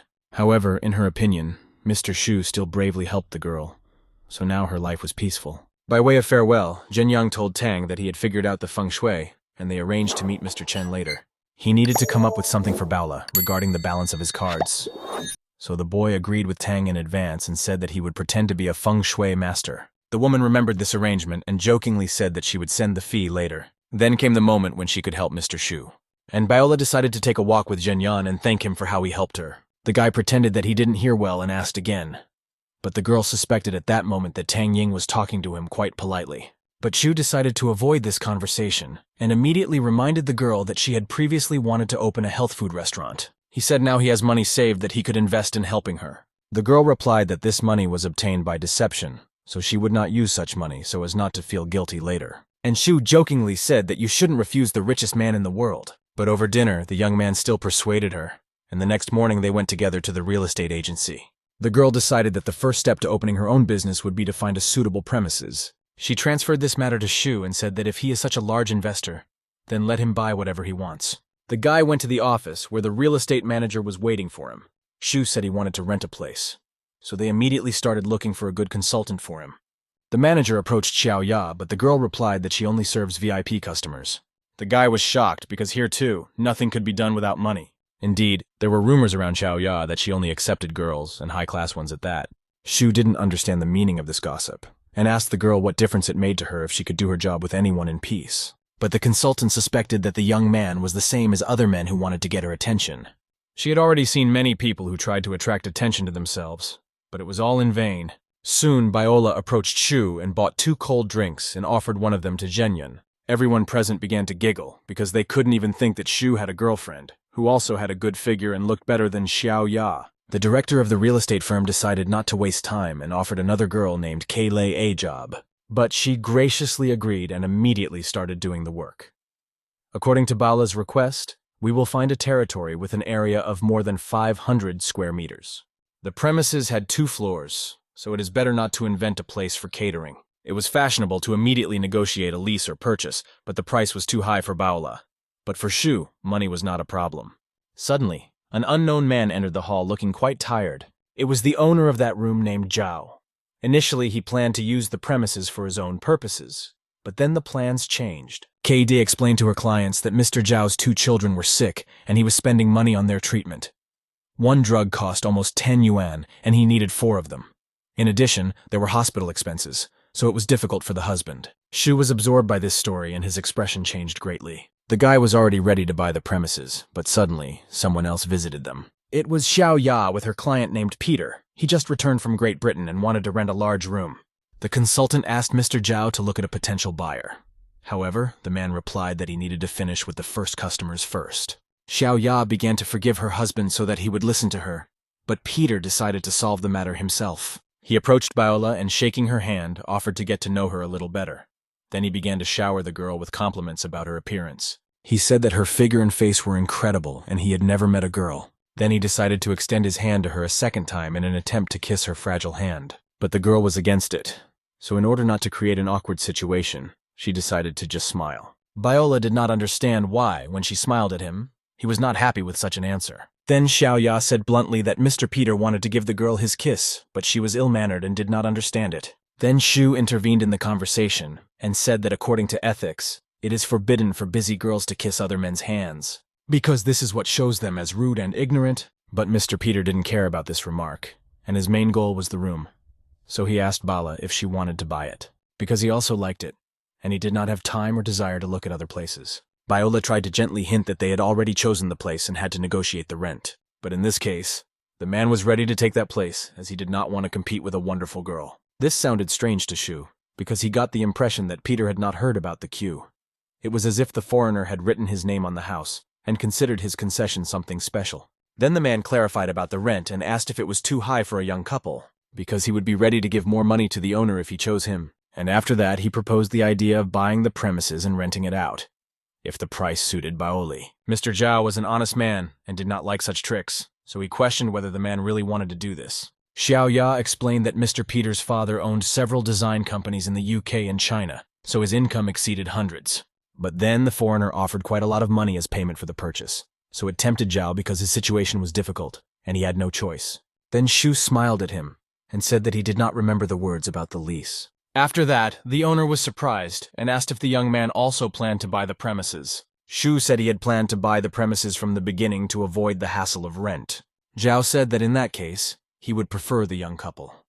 But Peter wanted to hold an auction, and the premises will be taken over by the one who offers the highest amount. Shu agreed to such a proposal, and excitement arose between the men. Mr. Peter offered to discuss everything first and asked Zhao how much money he wanted for his place. He replied that he was in a hurry to sell for 15 yuan, but if he had time, he would sell for 17. Despite the fact that the man had already chosen buyers, Peter decided that he would offer him a higher price in order to turn the situation in his favor. In addition, he was ready to pay 18 yuan for such a room. Mr. said that Zhao's prices are quite reasonable and could be changed. That's why I offered 15 and 50 yuan to begin with. He planned to make the first payment in the amount of 50%, and the rest would be covered by the mortgage. He wanted to buy the premises and then sign a lease with Baola. After that, he planned to get close to her. The foreigner then pointed his hand at Shu and said that it was now his turn to name his price. The boy had to spend some time to pretend that he was thinking hard about this question. But suddenly, Baola intervened and prevented the boy from naming the price, saying that they needed to discuss something. She took Shu outside and started yelling at him, like why did he agree to such an agreement?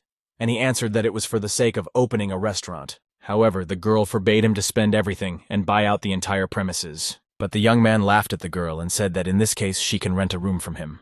And then he pointed out to Baoli why she still didn't understand what that foreigner was up to. Shu said that the whole place wouldn't go under the restaurant. Besides, he would like to rub the nose of that scoundrel. That's why he proposed to push and reject his competitor. They then returned together, and Shu apologized for the wait, saying they needed to discuss the next steps after the purchase. The couple stood confidently, but Mr. Peter had several questions in the fear that he would not win. However, despite his excitement, he tried to behave with dignity so as not to fall in the eyes of the beautiful girl. He straightened his tie and asked with a smile how much the couple was willing to pay for the room. The guy emphasized how good the room was, and the location was perfect for them, so he is willing to give 100 yuan. Everyone was shocked by such a number, and Mr. Zhao could not even realize that he would receive so much money.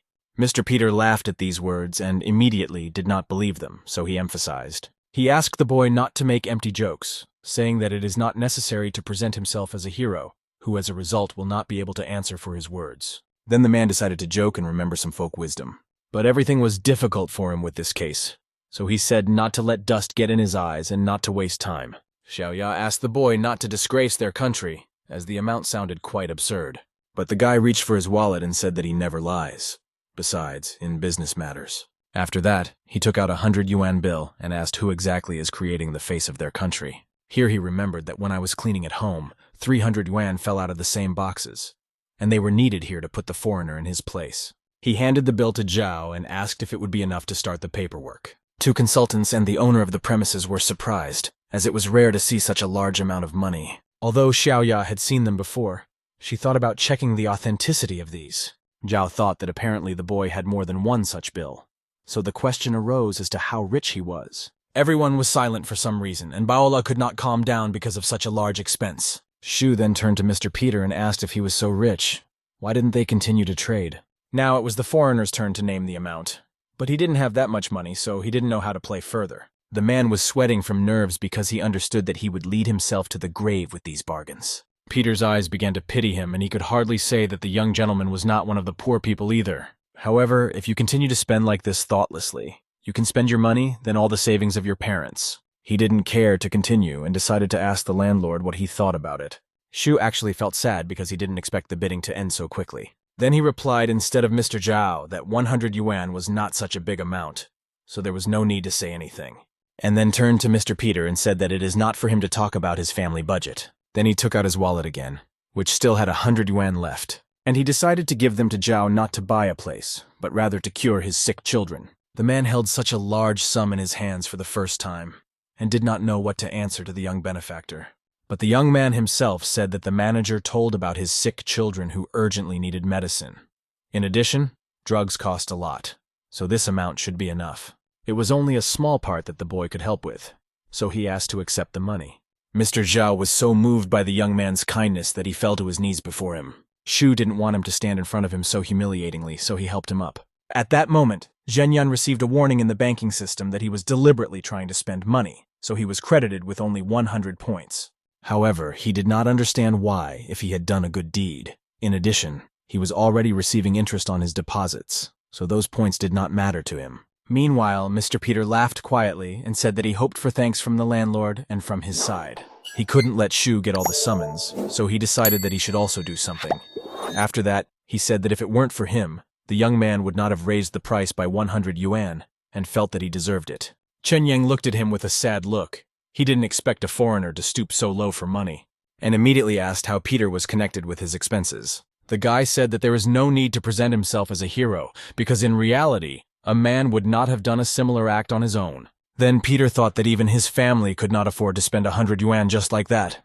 Therefore, decide not to contact Zhenyan again. He immediately ran out of the real estate office so as not to embarrass himself. In the meantime, Shu turned to Kaylee and asked if the girl would help with the paperwork, since he had already paid the fee. While the manager was busy with the paperwork, Zhao still continued to thank the boy for his generosity. After shopping, Shu and Baola were walking home, and the girl asked him how much the rent would cost her. The guy asked her what amount she considered appropriate and would be able to pay. But then the young man said that it was a joke, and that he would use the money he received from the feng shui lessons. Then Baola started pestering him and telling him to stop lying to her, and just as he wanted to tell his friend another false story, his gaze fell in another direction. An elegant woman with long red hair was walking on the other side of the street. After what he saw, the boy's mood immediately changed, and he was not happy about this meeting. Shu stared at the stranger so much that he didn't even notice Baola bumping into him by accident. The girl coughed and asked the boy what caused his strange behavior. He suddenly started to get angry and like a wolf showing his sharp teeth. It was all because of that red-haired lady. Suddenly he seemed to snap, threw Baola down, and said that he had unfinished business, so he had to run. He quietly followed the woman and could not believe where she had come from, since he was sure that she was dead. So as he followed her down every cobbled alleyway, he still thought it was hallucination. Finally, he decided to act, and getting closer to the lady, ordered her to stop. The boy's eyes welled up with tears, since this woman was his own mother. But as soon as she saw her son, she immediately gained incredible speed and started running in the other direction. She was quite fast, and Shu couldn't catch up with her despite adding 1,600 points to his strength. However, without losing hope, he still rushed to catch up with her and find out the whole truth. He could not understand why she was running away from her own son. As a result, their pursuit ended with the fact that they reached a dead end and there was nowhere to run. The woman stopped in front of the wall, and Shu, who was keeping a distance, ordered her to turn to face him. But she also did not want to give up.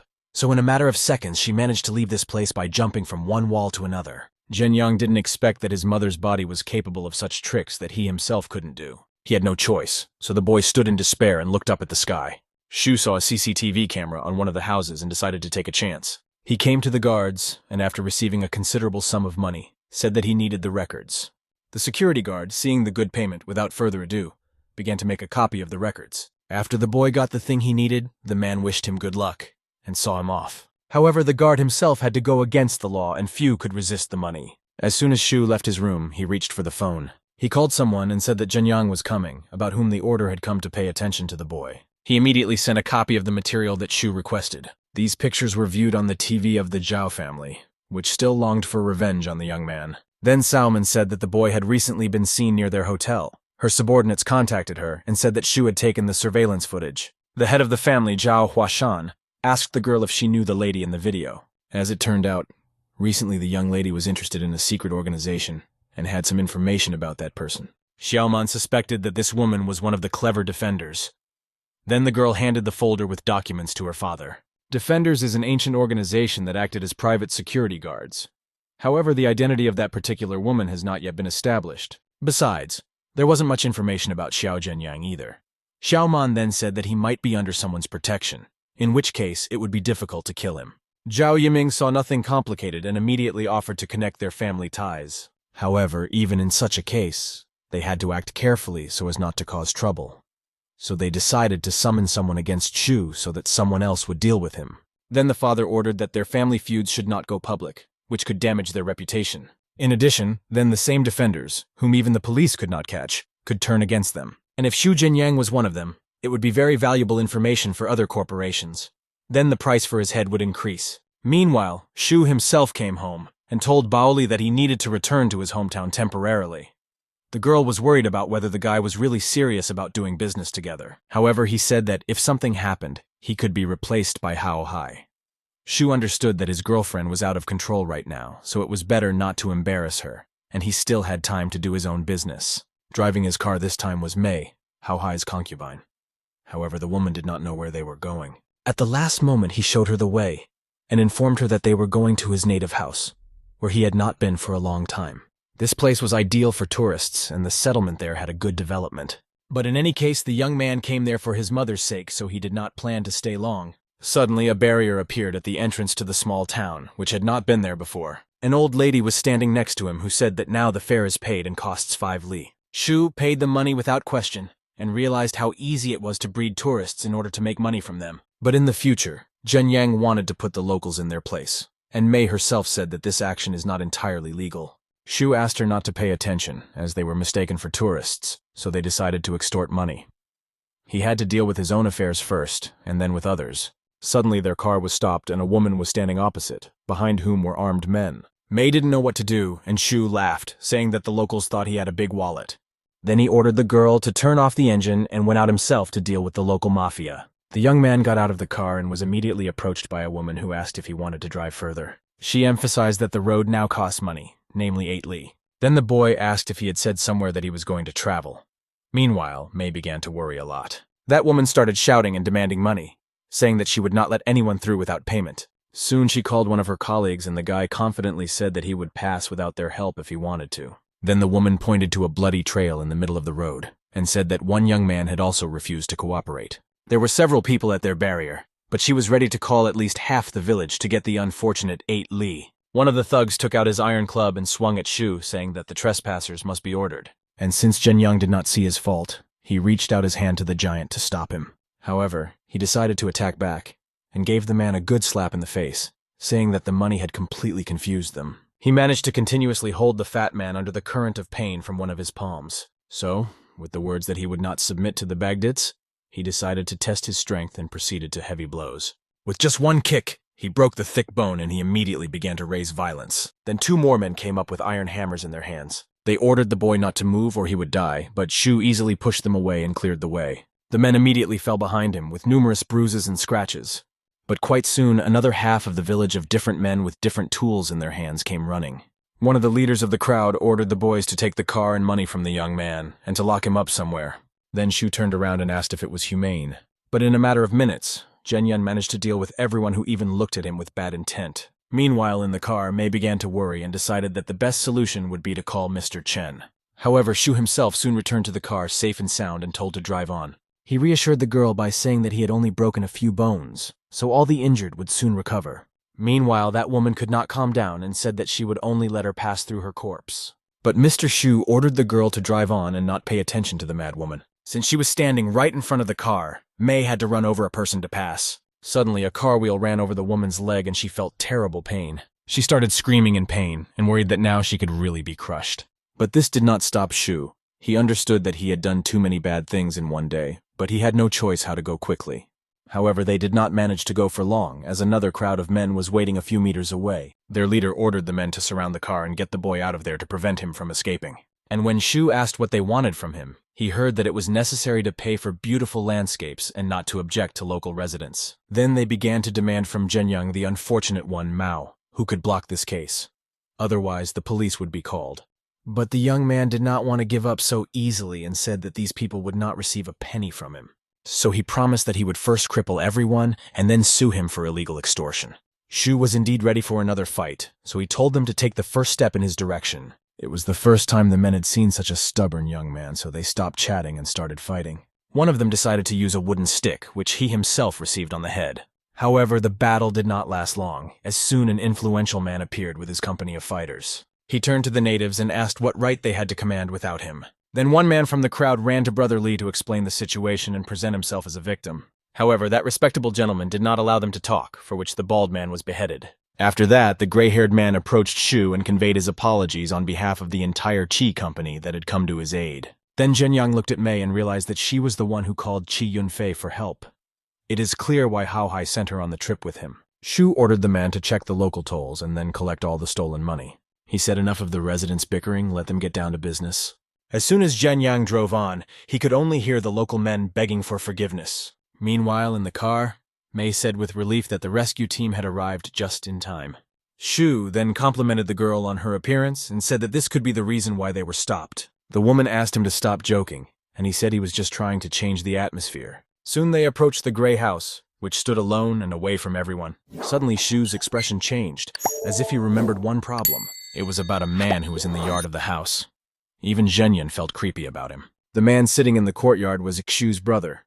He always did not believe in the possible development of the boy's business, even told him not to communicate with him. However, Zhen Yang hoped that since he was doing this, he would not kick him out now. The young man approached Shu Lichu and, handing him the gifts, immediately asked that his brother not be angry with him. He immediately began to shout at Zhenyan, saying that he did not need any gifts because he could provide for his family himself. The man said that the younger man should pay attention to his girlfriend, so his driver noted that they have an exclusively working relationship. Then the elder turned to the house and called someone named Bizya, saying that the prodigal son had returned. Zhen Yang felt that his brother was no longer angry with him, so there would be an opportunity to talk about mom. Chen Bixia was Shu Lichu's wife. The girl looked cute and even somewhat resembled Baola. She immediately began to worry about the fact that the guy did not warn about his arrival earlier, since she did not have time to clean the house. Bixia thought that Zhen Yang had come to the sightseeing to introduce his bride to the family, so she immediately rushed to Mei to invite her home and let the men take care of things. When the brothers told him not to be such a grumbler. After that, he added that he had earned a lot of money and would soon transfer some amount to his brother. Leek was more worried that Zhen Yang wouldn't sit on his neck again and end up on the street. Meanwhile, the younger one transferred 500 fens to his brother and promised to buy him a car the next day. Litsu did not believe that his brother had such a large amount of money until he saw a message about the receipt of such an amount. The next day, Zhen Yang drove a car that he thought was a good option for him. It was much safer and modern.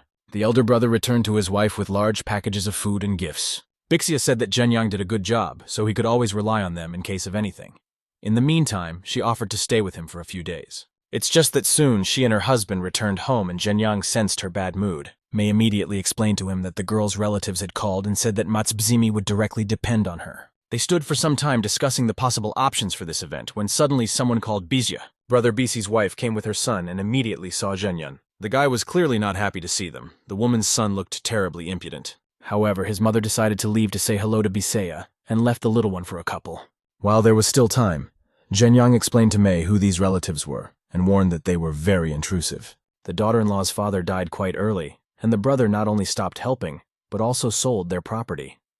Later, the daughter-in-law married Zhenyan's brother, and life began to improve. Chen Gai's son is lazy and ill-mannered, and is also fond of gambling.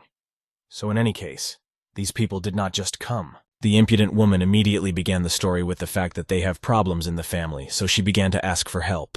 Zhen Yang laughed and joked that he thought that everyone had come to talk to the family. She began to make excuses that she was just visiting, but decided to ask for help at the same time. Then Zhen Yang still wondered what kind of help she needed. She explained that Aunt Wang introduced her daughter to her son a few days later, and they filed.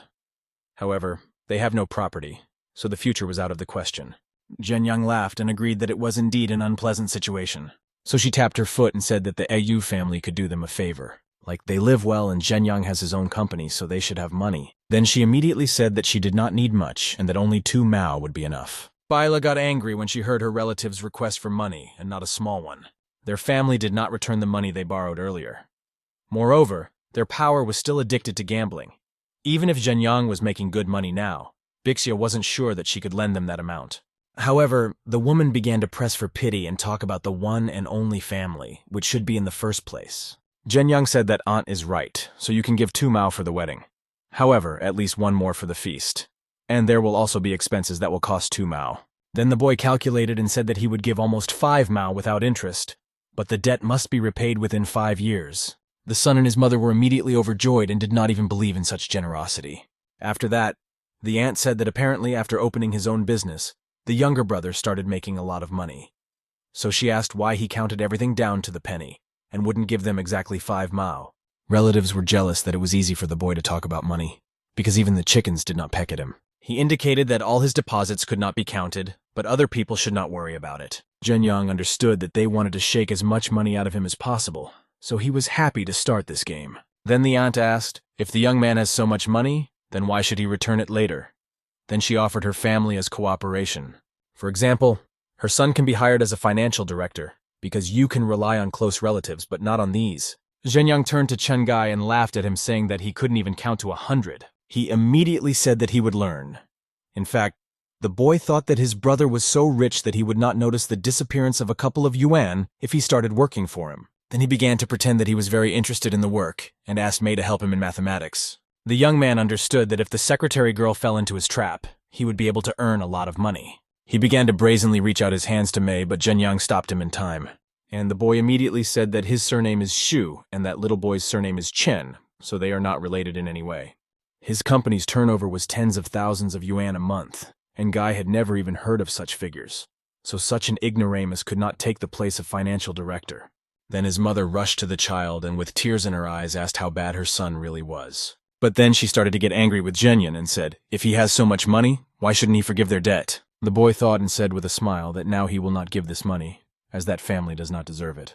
Little Guy wanted to rush at Shu to settle the matter with his fists, but his aunt stopped him.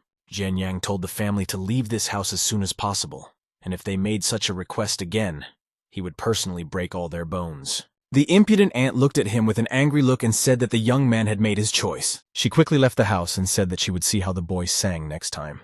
But the show did not end there, because as soon as the woman went out into the yard, she began to complain that she was being abused and was begging for help.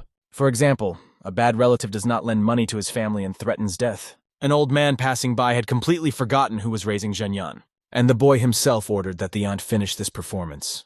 Because if he forgives her for something like that, he will no longer be able to call her by his name. Soon, a crowd of local residents gathered near their house, who came to shout.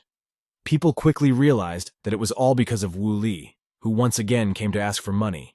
It was clear to everyone that the woman had learned about Shu's younger son's enrichment, and that was why she had come. Suddenly, a car drove up to the house, and Zhao's head got out. There were rumors that he was looking for the Shu brothers, but no one knew why. The man approached Zhenyan and shook his hand, greeting him in his homeland. He was glad that such an important businessman did not forget his native lands. Wu Li intervened in the conversation and said that there is no entrepreneur in Zhenyang who cannot even lend money to his relatives. Then she turned to the chairman and said that he should defend the interests of his citizens. Bisya could not resist and ordered the woman to calm down. She always gave her money when she asked, but they never returned a penny. However, it was not in Wu Li's interest for the girl to tell the truth, so she pounced on her like a wild animal. But Zhenyang was much more agile and with one movement seemed to roll the woman into the ground. She lay motionless, and the boy asked if she was sometimes afraid that they would tell the whole truth. Soon Chen Hai also ran up, holding a healthy stone in his hands and wanting to avenge his mother. However, he didn't know how strong Zhenyang was, so rushing towards him was a mistake. Soon he was just as motionless lying next to his mother, trying to regain consciousness. When those two couldn't stop Bisa from telling, Shu Jr. gave her the floor. There was dead silence around, so now everyone was afraid to kill the girl. Bisya said that the boy agreed to lend money to his aunt, but she did not have enough and she offered her son as the financial director. However, it was clear to everyone that he would not be able to handle such a difficult job, and after Bisi's father died, Wu Li left more than 10 acres of land to her family. It was necessary for the girl to marry Lizia, so the woman began to demand money from Zhenyan. She did a lot of bad things, but she didn't do anything useful for the family. Then Shu Sr. came out and tried to calm his wife down. Zhenyang apologized to Zhao for having to see this, but since the man had come, the boy wanted to discuss something. Lotus County was Shu's home where he was born. However, unfortunately, many places required repairs, which were not always financed, not to mention schools, hospitals, and normal roads. So Zhenyang said that he and his brother would like to set aside 100 yuan so that the money would be considered as aid. At first, rumors reached Zhao that someone had dealt with the closed roads, but no one could have guessed that it was Shu Jr. who had tried. The financial assistance was unexpected, but the man promised to send the money in the right direction. The entire amount was to be spent on repairs, and the accounts would be opened. The crowd of residents immediately raised a clamor to thank their countrymen. Meanwhile, Wu Li was able to get up and tried to help her bastard son. The boy's face was bruised, and he was eager to get all the money from Zhenyang and Mei who came with him. Mr. Zhao had one question for Zhenyang, so when the two of them were alone, they could finally talk. Suddenly, Mei came into the room and said that Sister Bisya was calling them for dinner. But unexpectedly, men burst into the room wanting to wish Shu the younger. They were summoned by Chen Gai, who was trying to somehow take revenge and decided to use other people. Chen Gai brought along Brother Hu also took a crowd of boys with him. The little scumbag pointed at Zhenyan and said that he owns a large company and refuses to lend money himself. Then he added that Shu had recently given 100 yuan to Mr. Zhao, so he should still be carrying money. Soon Litsu heard screams in the next room and immediately understood that someone was trying to insult his brother. Bixia went with him and saw Chengai there, not understanding how he had the courage to come to their house once again. Hu turned to the boy and asked where the other people had come from, because at first they had agreed to teach a lesson only to Zhenyang. The man understood that if they did something, then no one would help them with the criminal case. But Chengai was not going to wait for the help of others and dared to take up arms himself. He wanted to kill the whole family and bury them so that no one would find out. So he rushed at the Shu brothers. However, Zhenyang was much more agile than him and was able to grab the boy's hand without any unnecessary movement, stopping him. He noticed from the beginning how scary the scumbag was to go to his family's house. And then Shu remembered what he had said before. If Guy comes to this place even once more, he will suffer greatly. So, keeping his promise, the boy began to beat the boy, thereby breaking his bones. Pokidoc screamed in pain, but he himself should have remembered the words of warning. The men who came with Gaius did not interfere in the fight, because he was hurting them with one look. When the boy received the third blow, not only his male organs were affected, but also his legs. Shu's screams of pain and orders could be heard from the house. Zhao and his bodyguards standing nearby did not understand who dared to attack Mr. Zhenyang. Soon Qi Yunfei came to the house and said that everyone who dared to approach Shu had come to an end.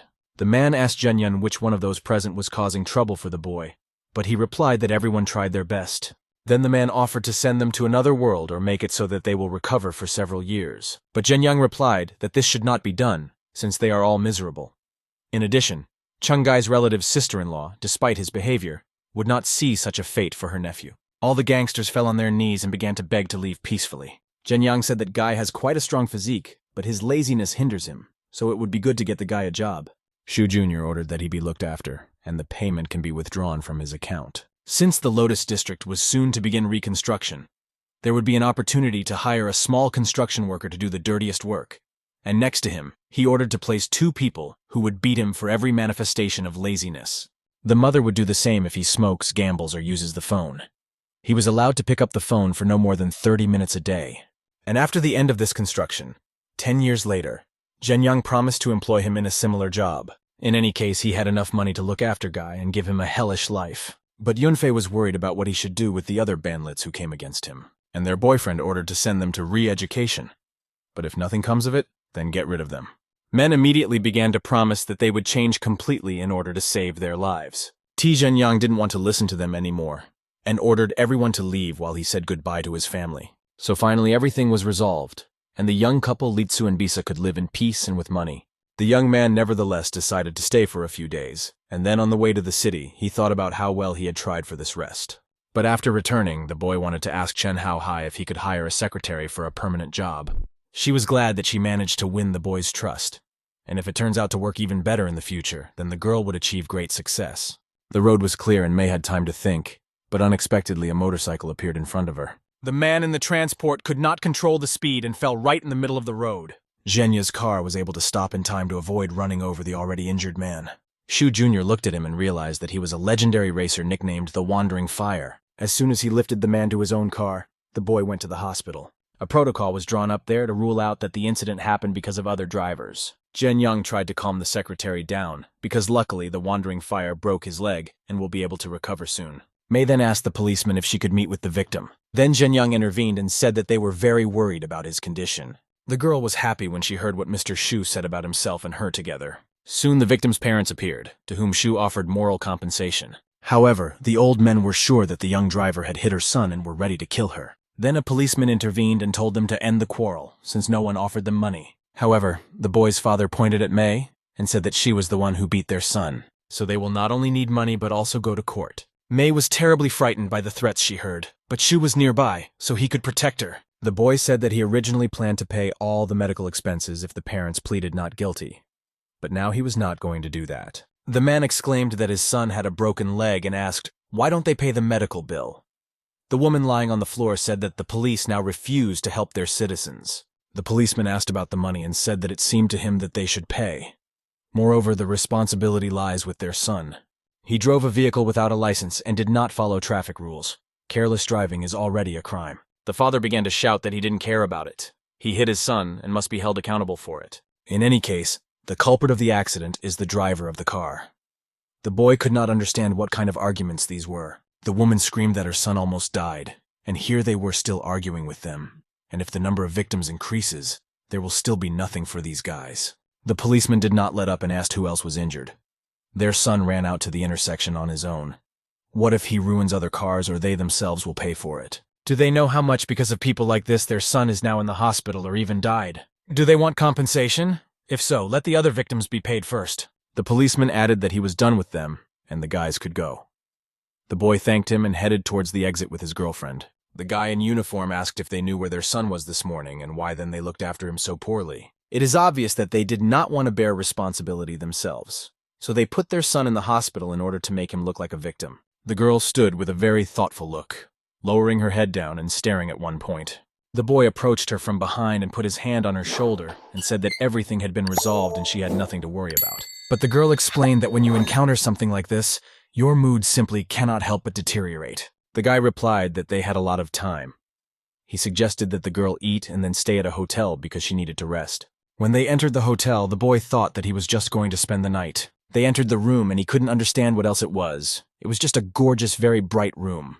The hotel administrator changed and said that single rooms were occupied for today and asked if a double room would be available. He decided that they must have misunderstood everything and became a little embarrassed. The girl told Mr. Shu that he could sleep on the bed, but she could sleep on the sofa. The boy asked her not to worry because he would be fine on the couch himself. She can rest, but tomorrow she has a long way to go. The girl asked if she could take a shower. The boy blushed a little while listening to her. His eyes widened and he turned on his side. Turning over, he told the girl that of course she could go to the shower. The water was very hot and gentle. While she was bathing, Shu was thinking about his own things. He thought she was very naive. He drank alcohol, so it's very difficult to control himself. It was hard for him to control himself, and he tried to somehow calm himself down. Shu lay there with his face turned to the wall, streams of sweat running down his face. At this time, the girl was already getting out of the shower and coming into the room, drying herself with a towel. She walked up to the sofa and called the gentleman by name. She wiped her hair a little embarrassed, but the boy didn't even turn to her and didn't open his eyes. He waved his hand and exclaimed that it was time to sleep. He asked the girl to quickly turn off the light and go to bed, as they had a hard journey ahead of them tomorrow. She thought about how she had caused Mr. Shu trouble several times already. But not only does he not blame her, but on the contrary, he encourages her. She wondered how to thank him. The girl turned her head to Mr. Shu and asked if he was sleeping. The boy replied that he was not sleeping. Then she began to quietly approach him and asked if he was cold. She began to crawl slowly towards the boy, and he heard some sounds. And the girl thought that Mr. Shu helped her a lot, so this is the only way she can thank him. The boy sat up on the sofa and threw a questioning glance at her. He asked what was wrong with her. Then the girl began to crawl up to him. He decided that she was playing some kind of game. She had already approached Mr. Shu and began to stretch out both hands to him. And then the hearts scattered around, rising to the very sky. It was just perfect for the two of them. Taking a breath, the girl asked Mr. Shu if he was still cold. The boy replied that he had already warmed up very well. And then the next day came. The sun was shining with all its might, illuminating the houses and streets. The girl sat next to him in the car and asked what he would do after returning to Santai. Mr. Shu replied that he needed to think about it. It's quite awkward to talk after last night, and the situation needs to be softened somehow. The boy told the girl that she was very flexible. She began to get nervous and asked what other flexibility was available and what he meant. Did she really do something wrong? Even in broad daylight, she had a different opinion about him. Shu asked again. Maybe she misunderstood something. Then the boy said that he would no longer tease her and asked her to better look around the restaurant. And then the car stopped near a small restaurant and they began to get out of the car. The girl ran towards Mr. Shu. She exclaimed that he had finally returned. But she didn't expect to see a girl next to him in the front seat. The girl began to get angry and asked if he had gone home. And did he really bring his bride from there? Shu began to stop her and asked her to listen. He asked to be given the opportunity to explain everything. The day was very bright and sunny. Shu approached the girl and began to explain who he came with. He said that Ruin was the secretary assigned to him by Chen Hao Hai. Therefore, he asks not to overthink things. Then the girl asked what she had to do with it. But she had some strange feeling inside. Wan, in turn, could not understand what she was thinking about. Could there be anything in common between her and Mr. Shu? She enjoys being Mr. Shu's assistant, but you shouldn't count on more. She has done a lot during these days. Mr. Shu asked the girl if she would let him participate as well. He explained that she should not have become a cook but a designer. The girl laughed in response and said that in fact she had similar thoughts at university. The boy asked if everything was ready. And when is the opening planned? He glanced at her questioningly. But the girl thoughtfully replied that it was too early. We also need to check the toilet. The cooks and waiters were not found. Yes, and there is no name. Shu grabbed the girl by the cheek and asked why not think about it and come up with a name. Then she asked if he wanted to take part. Meanwhile, one big guy asked if there was anyone there. He asked who the owner was here. The man explained that they had come from the inspectorate to check their establishment for possible violations. The girl greeted the man and said that they were the owners here. Then the man from the inspection asked whether it was possible that there were two owners at once and what their name was. Mr. Shu asked whether it is prohibited by law for two people to own real estate at once. He thought to himself that this guy was afraid and not only came for checks. The man turned to the boy and said that he was causing a lot of problems. But work comes first, so nothing will happen to him. He approached Shu and asked him not to worry because he would deal with him later and they would check everything thoroughly now. The girl told Mr. Shu that they didn't seem like good people. The boy said that her premonition did not deceive her. They came to ruin everything. He will go away for a while because he needs to call. The boy thought that he had insulted the Zhao family earlier. He would not be surprised if it was their doing. Chen Chusheng has been stewing in all this for a long time. Let him find a person who can pacify them, and that's the end of it. Mr. Shu called Chen Chusheng. He wanted to clarify for himself what was the matter. Unfortunately, Chen Chusheng is not some kind of special agent, so it will not be possible to find out whether the Zhao family had a hand in this matter. Looks like you'll have to hire a couple of people yourself. The man continued to check the room. He waved his hand and exclaimed that their restaurant was unsanitary. Therefore, there will be no opening. He explained that he had found quite a few rats and insects. They have a zoo here or something. But the girl exclaimed that this could not be, and it was very clean here.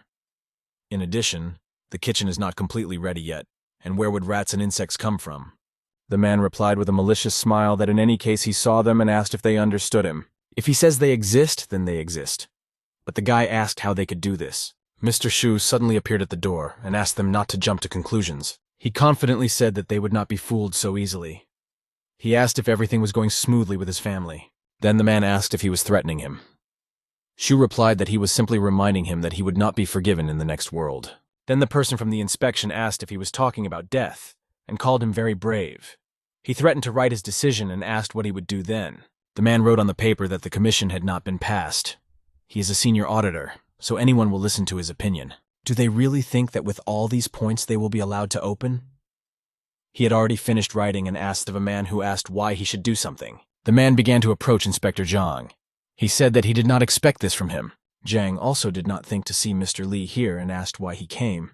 The man explained that he wanted to admire the work of the senior auditor. Mr. Li apologized to Mr. Shu for the trouble.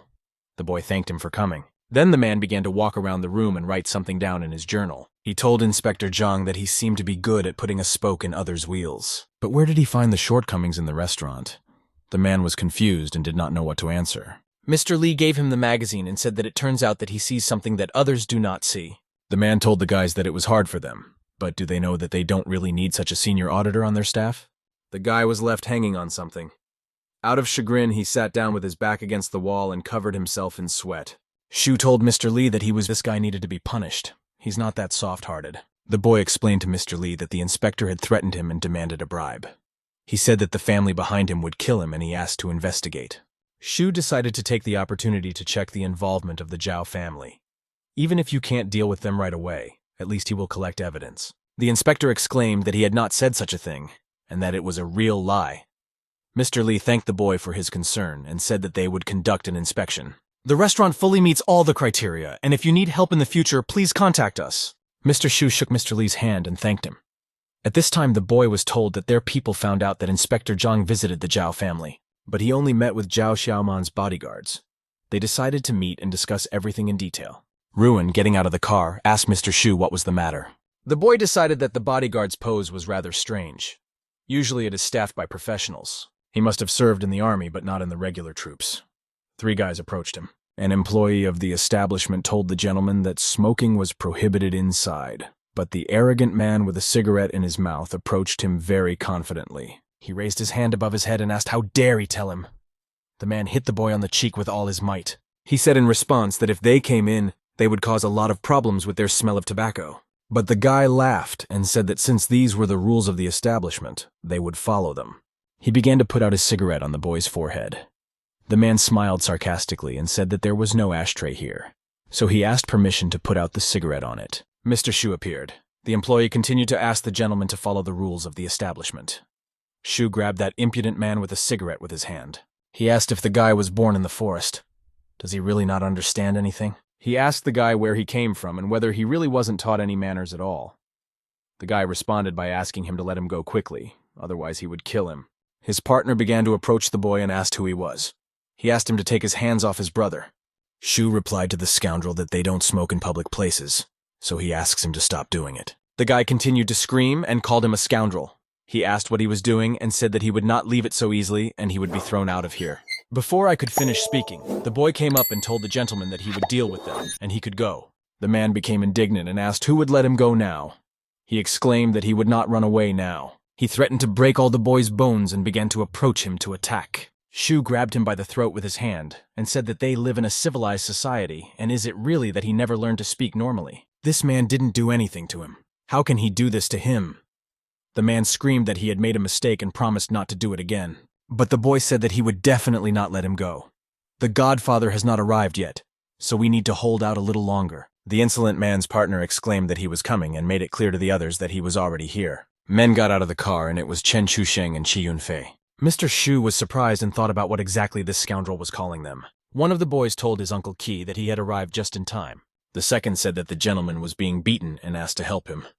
But the guy pushed the two away and walked towards the man. When the man's neck was released, he fell straight to his knees in front of the two who approached. He was holding his neck. Streams of sweat ran down the man's face and drops of drool came out of his mouth after he was choked. The boy thought that even though he didn't call Chi Yunfei, given the friendship between their families, he was not surprised that he immediately came after learning about what was happening. This scoundrel and the guards are definitely dead now. The two guys had already approached Mr. Shu. One of them approached him and bowed and called the gentleman by name. The guys were very surprised.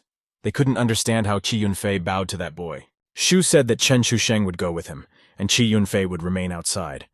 That guy said that he would call for help who could put him in his place. Chen Chusheng wanted to tell Mr. Shu about those guys. The boy cut him off and said that he didn't care.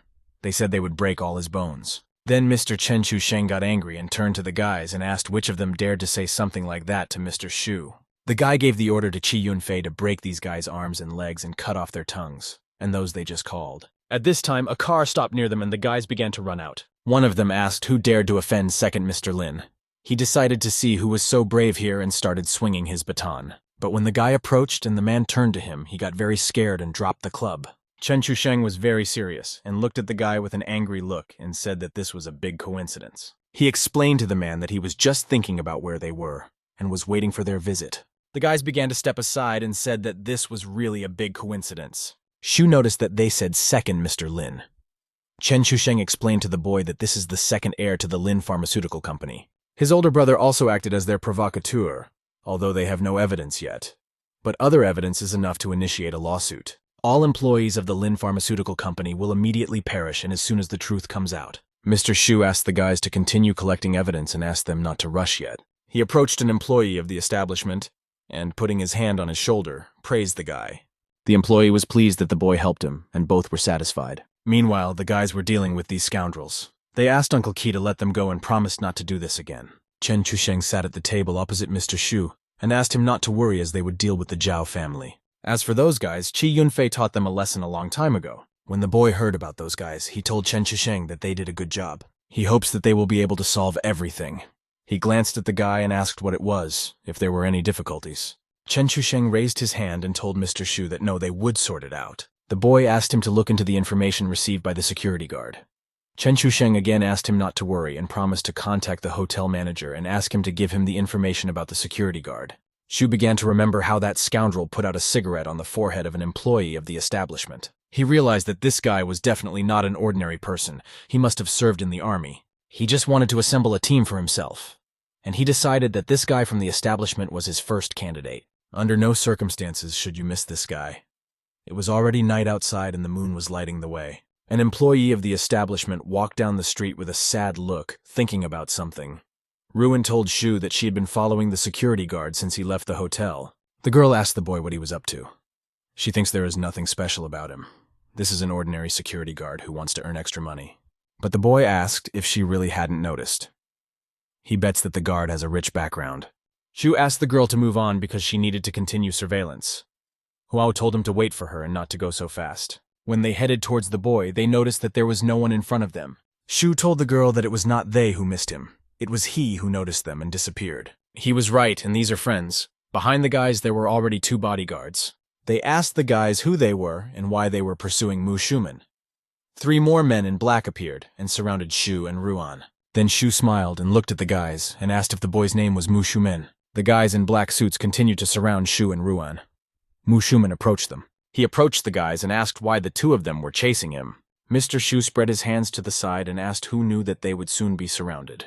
Mu Shuman told his guys in black suits, "Everything is fine." During the day, he encountered a problem at the entrance to the hotel. He helped him solve it. Shu explained that since they had met, he would say, "In fact, he is wildly thirsty and asks for a glass of water." The boy noticed that they were very wary of him, and it was time to take the initiative and get closer. Suddenly, a girl appeared near the gate and asked how many people there were. She asked what they were doing here and whether they would go out to eat. The girl was wearing a white apron. She asked Mr. Mu Shuman about those 2 guys, whether they were his friends, and asked him to call them to the house. The woman asked to be notified in advance when he comes with friends so that she has time to prepare. Mu Shuman had nothing left to do and asked his comrades to come into the house quickly. When they approached the table, the woman asked if they were also Mu's comrades. Shu replied that they had just met today. The woman laughed in response and asked the guys to rest in this case. She said that she still had things to do, so she would not interfere with them, and she went to the girl lying on the couch. The girl was most likely lying unconscious, or perhaps fast asleep. The guy began to explain to the guys that his name was Mu Shuman and thanked them for their help today. He said that if he could pay with something, then let the boy tell him. Shu thought about it and realized that this guy is quite straightforward and wants to quickly get rid of them. The boy decided to start a conversation and, smiling, asked if they would chat a little. Mr. Shu asked his aunt if they were all her sons. The woman laughed and said that of course, that's it. Her son saved them all on the battlefield. Nadu put her hand on Mu Shuman's head and smiled contentedly. The woman continued to explain that they began to help her in order to somehow repay her kindness. And then she and her daughter moved here to this house, and it's very nice here. Juan asked her aunt what her daughter's illness was. The woman explained that at the age of 16 she was diagnosed with acquired muscular atrophy. Mr. Shu replied to Auntie that he could help her with her medicine. The boy thought to himself that Brother Zhao, who sold him the premises, also had a similar situation. His daughter suffered from this disease, so he was ready to do anything. And this girl generally lives in terrible conditions. He really wanted to help her. Shu told the guys that if they don't mind, then he can help them since he and Mu Shuman have become friends. The guy was very surprised and asked if he was telling the truth. Auntie suddenly became angry and looked at Shu menacingly. She waved her hand at the door and exclaimed that it was great that he had money, but she doesn't want her son to be friends with him because of money. The woman began to kick them out and said that she did not want to accept handouts and they would handle everything themselves. She approached her son and asked Mu Shuman to quickly see the guests off. The boy lowered his head down and told his aunt that he understood what she was thinking about. But has she ever thought that children could be provided with better conditions? Since all of her children are former military men, he doesn't think that they have lost their cruelty. Today, Mu Shuman was forced to endure humiliation from a drug dealer. Who knows how many people suffered from it? Shu wanted to deal with him and his company, but without Mu Shuman, his people would not succeed. The boy said that he could not only help her daughter recover, but also channel Mu Shuman's power in the right direction. Mr. Shu said that was all, but he will hope that they will think it over. The boy began to head towards the door, but suddenly Mu Shuman began to stop him. He said that if the boy could really help his sister, then they would trust him with their lives. The mother was very surprised and grabbed her face with her hands. Mu Shuman told his mother that Xiao Meng is their little sister, and they are ready to do anything for her recovery. The guys were very serious and thoughtful. They raised their eyebrows to their noses and glanced at Mr. Shu. The boy told the guys that if they don't want to get stuck here, then they need to agree. The mother began to cry and said, clutching her face with her hands, that she was only pulling them down. The guys began to hug their mother and replied that this was all not true and it was their choice. The boys asked their mother not to worry and promised to take care of themselves. The bell rang and the woman asked to call an ambulance to their gate. It was light outside and the sky was blue. The sun illuminated the houses and streets of the city. Ruan told Mr. Shu that Xiao Meng was in the hospital. The boy answered the girl on the phone that he understood everything and she could arrange her aunt's house for now. He promised the girl to return in the evening. She asked if she should meet him. Shu replied to Ruan that it was not necessary. He explained to the girl that Baola was waiting for him for dinner. Therefore, he asks her not to come. Shu curled his face into a malicious smile and asked if she wanted to dive into bed with them. He meant just like that time. Juan answered her master that she hated him. Mr. Shu did not expect that he would have several retired special forces under his command. They will be very helpful in his future plans. A detachment from the 32nd Army of the Southwestern District in Special Intelligence. Although he has no idea how everything works there, it's still nice that they obey him. It looks like very soon he will have a personal intelligence department, and then he could learn more about Zhao's mother and family. The boy stopped abruptly and thought why the system always appears so suddenly.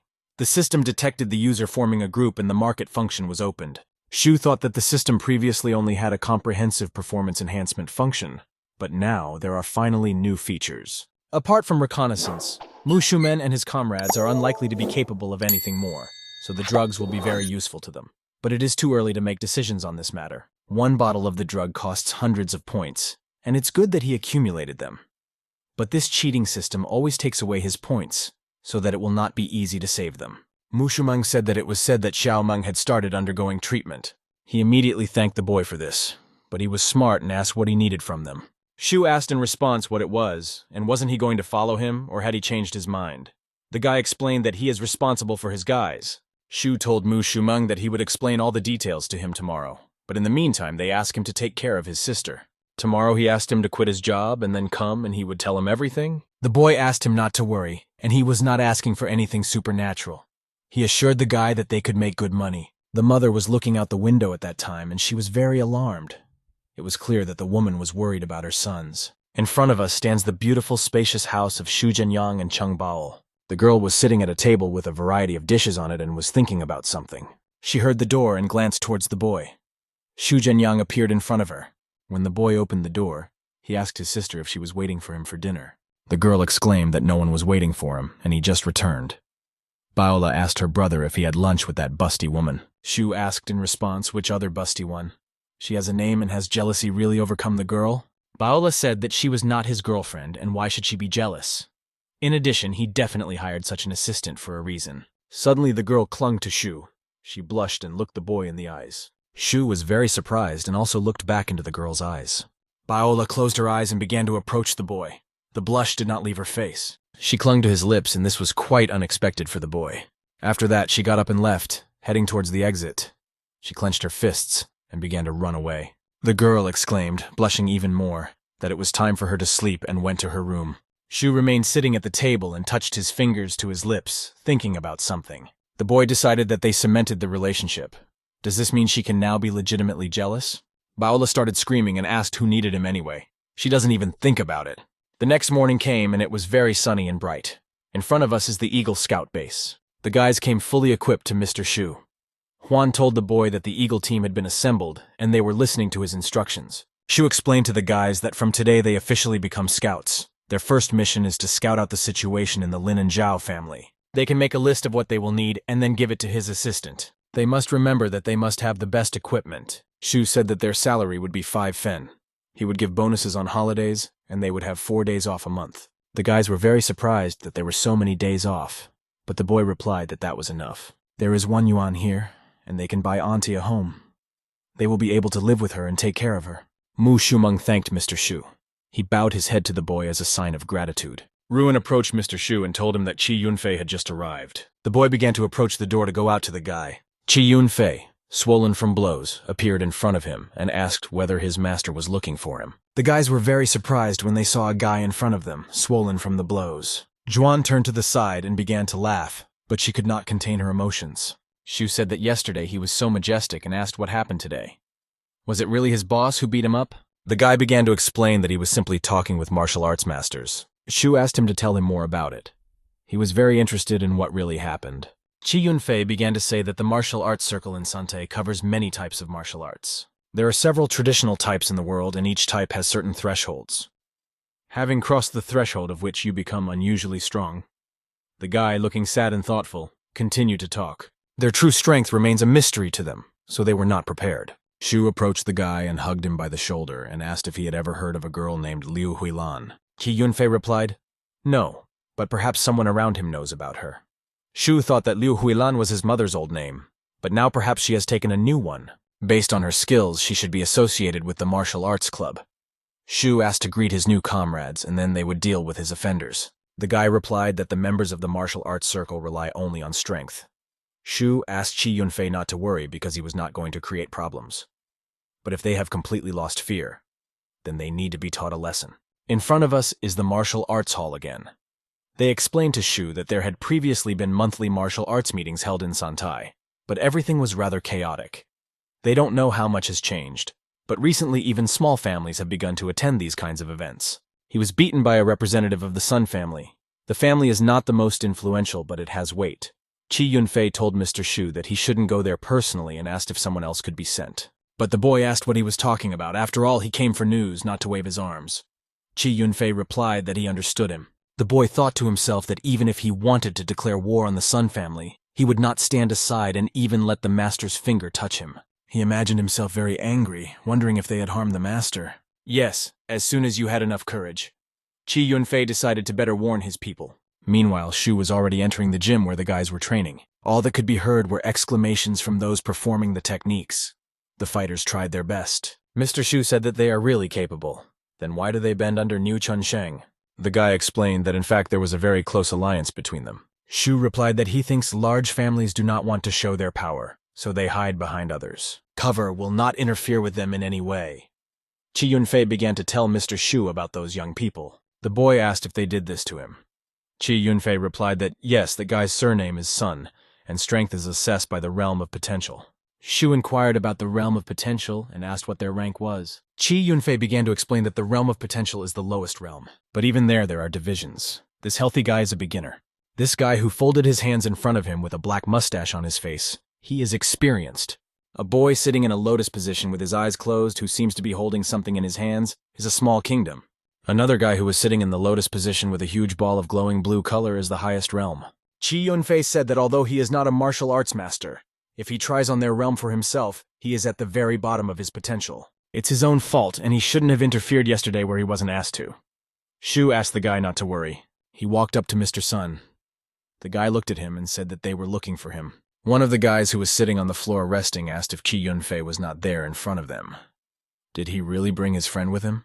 The guy sitting in the lotus position smiled sarcastically and asked if yesterday was not enough for him or if he came for more. He clenched his fist and exclaimed that he didn't think he was like that. The guy added that his fist was already missing him. He said that then Mr. Sun needed him there. He immediately laughed. The girl sat in the lotus position with a book in her hands and threw a contemptuous look at them. Shu approached the guys and, apologizing for the disturbance, asked which of them was Mr. Sun. Then one of the guys began to get up and said that he was glad to meet you. He stood up and asked if he was Chi Yunfei's boss. They say he even dealt with a pharmaceutical company. He twice trained the family that took over that company. The big guy asked if that was great. Does he think that he can do something against him? They stood opposite each other, looking into each other's eyes. The girl who was sitting in the lotus position asked Sun Chunyi to shut up already. She asked the guy if he could let her read the book in peace. Then Sun asked if she hadn't noticed. They themselves came asking for trouble. He thinks they want to get closer to her. At first she will pretend that she is chatting with them, although he will secretly glance at her. And then he'll start showing off his money. And then he will do everything possible to get closer to her. Isn't that what rich people do? Shu noticed that he quickly comes up with fantasies, but they might not be about him. The girl stood up and asked Sun Chunyi to stop acting like that. She asked what was wrong with his spirit, and whether he really wanted this man to hate him. She approached Shu and asked what he forgot here. Isn't it time for him to leave? Sun Chunyi pointed to the door and asked him to get out. The girl began to head towards the exit and told Mr. Sun that they should sort it out themselves. Sun Chengyi thought to himself that her family was lower in status than his, and how dare she command. If her father had not ordered her to get along with her, he would have put her in her place long ago. The guy suddenly asked the girl to stop in the back and clenched his fists. The girl was seriously angry and decided to finally dot the I's. The guys asked Sister Ruijui not to anger Mr. Sun. The second guy exclaimed that she knew that this would not lead to good. Ruijui gritted her teeth and said that Sun Chunyi had angered her. The guy clenched his fists and told the girl that it was time for her to understand something. You can't treat him like that. But unexpectedly, Shu apologized to him for disturbing him and said that they had misunderstood him. He is not interested in that girl at all and wanted to know about Mr. Sun's identity. He just wanted to talk to his father. Juijui decided that he was sick and did not understand anything what was happening now. Sun Chunyi is already angry, and he's adding fuel to the fire. His life really not worth it to him? Sun Chunyi thought that it was all his fault. If it weren't for him, he wouldn't have lashed out at Juijui. The guy came as close as possible to Shu and angrily asked if he was sure that he was looking for him. Shu looked back into the enemy's eyes. They shone with hatred and revenge. He pointed his fist in his direction and exclaimed that then next time he would look for a way out of the hospital. Ruijui started screaming and asking Sun Chenyi to stop.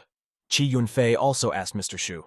The guy thought that it was because of him that Ruijui dared to rebel and clenched his fists as he approached the enemy. Sun Chengyi decided that if he did not pay what he deserved, then how could he continue to come here? Fists flew towards the boy, and the big man's anger knew no bounds. Shu was already preparing to repel the attack and very deftly dodged each of his blows. Only his legs and arms flashed. The boy didn't even notice how quickly he fought off the blows. He not only parried the big man's blows, but also knocked him straight to the floor. Sun Chenyi was very surprised by this turn of events. His opponent was spinning in front of him. Shu explained that he politely asked if he was Mr. Sun, and raised his leg above his head. The guy started screaming and asked why he attacked him and how he dared to do it. Shu stepped on his opponent's shoulder and asked how many more times he needed to ask the same question. He told him directly that he was looking for his father, and didn't he understand him right away? Chi Yunfei thought that it was no surprise that Mr. Shu had previously asked to bring 2 guys from the Lin family with him. Well, if the guys from the Lin family had been here instead, it's unlikely they would have managed it. Shu grabbed the guy by the arms and asked him to speak immediately. Sun Chengyi replied to the boy that he understood everything. Shu exclaimed that he would get it again now. If he understood everything, then why is he behaving this way? And how should he talk to his father now? Even if he agrees to talk about how it will all look now. After all, there are many drops of blood on the floor. The boy thought that he had been beating him for half a day already. This has been going on for too long, and it's time to pacify your anger. Shu turned to him and said that he understood that there was no point in telling him anything, but he still had to tell him something. The boy threw away the bloody handkerchief and it flew like his opponent. A bloody handkerchief fell on the guy's face. Shu asked him not to even think about revenge. If he thinks about how to take revenge on him, then let him be sure that the Sun family will perish. The guys had already left the gym and went outside. How unexpectedly a girl called out to them. She asked Shu to wait a little.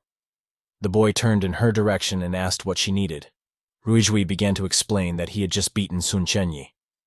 The Sun family won't just let it go. They recently hired a very serious security guard of potential rank. Their family will not leave him alone. Chi Yunfei thought that the rank potential was very dangerous. Shu turned towards the girl and asked what she wanted to say next. Ruijui explained that there would be a conference in the near future, and she hoped that he could represent the Zhang family. If he agrees, then their family will certainly protect him in any situation involving enemies. Shu considered this to be empty talk, and asked if she thought that the Sun family was too tough for him. So she offers to speak for the Zhang family. They decided to become enemies of Sun. He doesn't want anything to do with the Sun family, and because of this idiot, he has to antagonize them. Shu turned to the girl and asked if the Sun family was simply refusing to accept her. That's why she opposes them so vehemently. Ruijui lowered her head and clenched her fists, realizing that she had just been rejected. She couldn't understand whether she was doing all this in vain, and her eyes sparkled with tears. The boy turned to the girl and asked about the conference. He asked how many families were taking part. Ruijui replied to Shu that it was indeed a lot. He was able to hold his own against Sun Chengyi. To be honest, she never expected this. But it's better not to overestimate yourself, as there are more powerful families. The boy came closer to the girl and said that he agreed. He thought to himself that since many families were participating in this conference, he would not lose anything by attending. There they will understand whether anyone can help figure out their mother's mysteries. Shu asked the girl to contact him and he would definitely speak on behalf of their family. Ruijui was glad that the boy agreed. She asked him not to forget that he had given his word. And on this bright, colorful day, the car was already racing along the road at full speed. Chi Yunfei asked Mr. Shu who would have thought that he had so many secrets. He is also a martial artist. The boy replied that he overestimated him and that was not true at all. He held a phone in his hands where they wrote to him that his mother had arrived and invited him to visit. Shu smiled and realized that Aunt Lin had arrived and decided to stop here. The guy said goodbye to Mr. Shu and said that he would wait for him here. He asked to let me know if anything was needed. The boy had already entered the room when he saw a comrade in front of him who waved to him and asked him to come up. The woman saw the boy and said that she would like to treat him. Shu was surprised that Zhang Yu got off work so early. He heard that the boy got a job at the company, and he thought that it must be hard for him. Zhang Yu wanted to object and ask when he had time, but Shu immediately managed to wink at the boy. Zhang Yu understood his comrade and told his mother that this was indeed the case. We should look for a better job in the future. Zhang Yu asked mother to try the food. Shu was sitting at the table with them at that time, very thoughtful. He heard a noise not far from them. A guy appeared behind the mother and crept up to her carefully. He began to drink juice from a glass very loudly, and when he had drunk the whole glass, he turned to the woman. The guy began to spit out this juice on his aunt. She covered herself with her hands. Zhang Yu asked the guys what they were doing. He asked if they could calm down their child. The man stood up and asked what difference it made to him or if he wanted to tell them something. Shu approached the man and explained that his child had thrown his drink on the woman and whether he wanted to tell him something. The man, angry, moved his eyebrows to his nose and answered the boy that he would not teach him manners. And he doesn't advise him either. He clenched his fist and raised it above the boy's head. Shu grabbed his hand and began to perform a technique against his impudent, self-confident opponent. The boy grabbed his hand very tightly, as he was strong and nimble. He made a move and twisted his arm and knocked the healthy man straight onto the floor. He began to scream that he was in great pain. Shu told the man that he looked like a bear, but was actually as weak as a rooster. The boy thought to himself that if Aunt Lin had not been here, he would have broken his arms without hesitation. While they were sorting things out, a guy came into the room and asked the gentleman what was going on here. Shu explained that his child spat in their dishes and threw a drink on his auntie. If they don't educate their degenerate, then they will. The mother got angry and asked how he could spit in what he was saying. This is a decent establishment, and he wouldn't be able to. Shu asked his friend to take auntie away from here. Zhang Yu immediately listened to his comrade. The mother hugged her son and said that it was because of him that her son was crying, and he must compensate for the damage. The boy thought that women should not be beaten, which is quite sad. He doesn't hit women, he has other ways to calm these people down. The aunt on the street told her son that she had ruined everything. Zhang Yu asked his mother not to worry. Old Shu would figure it out. At this time, a lot of people in black suits and sunglasses approached the guys. Zhang Yu was seriously scared and he couldn't understand who else they were and what was happening. The guys in black suits began to approach faster and faster to the entrance to the room. The man began to ask Shu how these two dared to just up and leave so brazenly from here. The woman did not stop screaming and asked if they had completely lost their conscience. The man said that he spat once and what was wrong with that. Why focus so much attention on this? He called the boy a scoundrel and asked if he had never been petty. Or he is their great king here, but he doesn't want to and can't eat spit. The guy who entered the establishment without hesitation picked up a bowl of food and pointed it towards the woman, smeared a plate of food over the face of a screaming woman. Her husband was simply shocked by what was happening. He looked towards the enemy and how the empty plate of food was flying towards his wife. After doing this, Chi Yunfei approached Mr. Shu. He bowed to the boy and greeted him. Shu had been waiting for his appearance for a long time.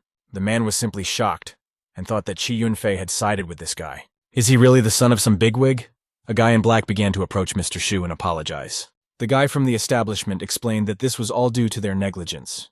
Shu asked him not to worry and said that he only wanted them to learn their lesson. Their child spat in their dishes and didn't even apologize. Therefore, he would like them to finish this dish.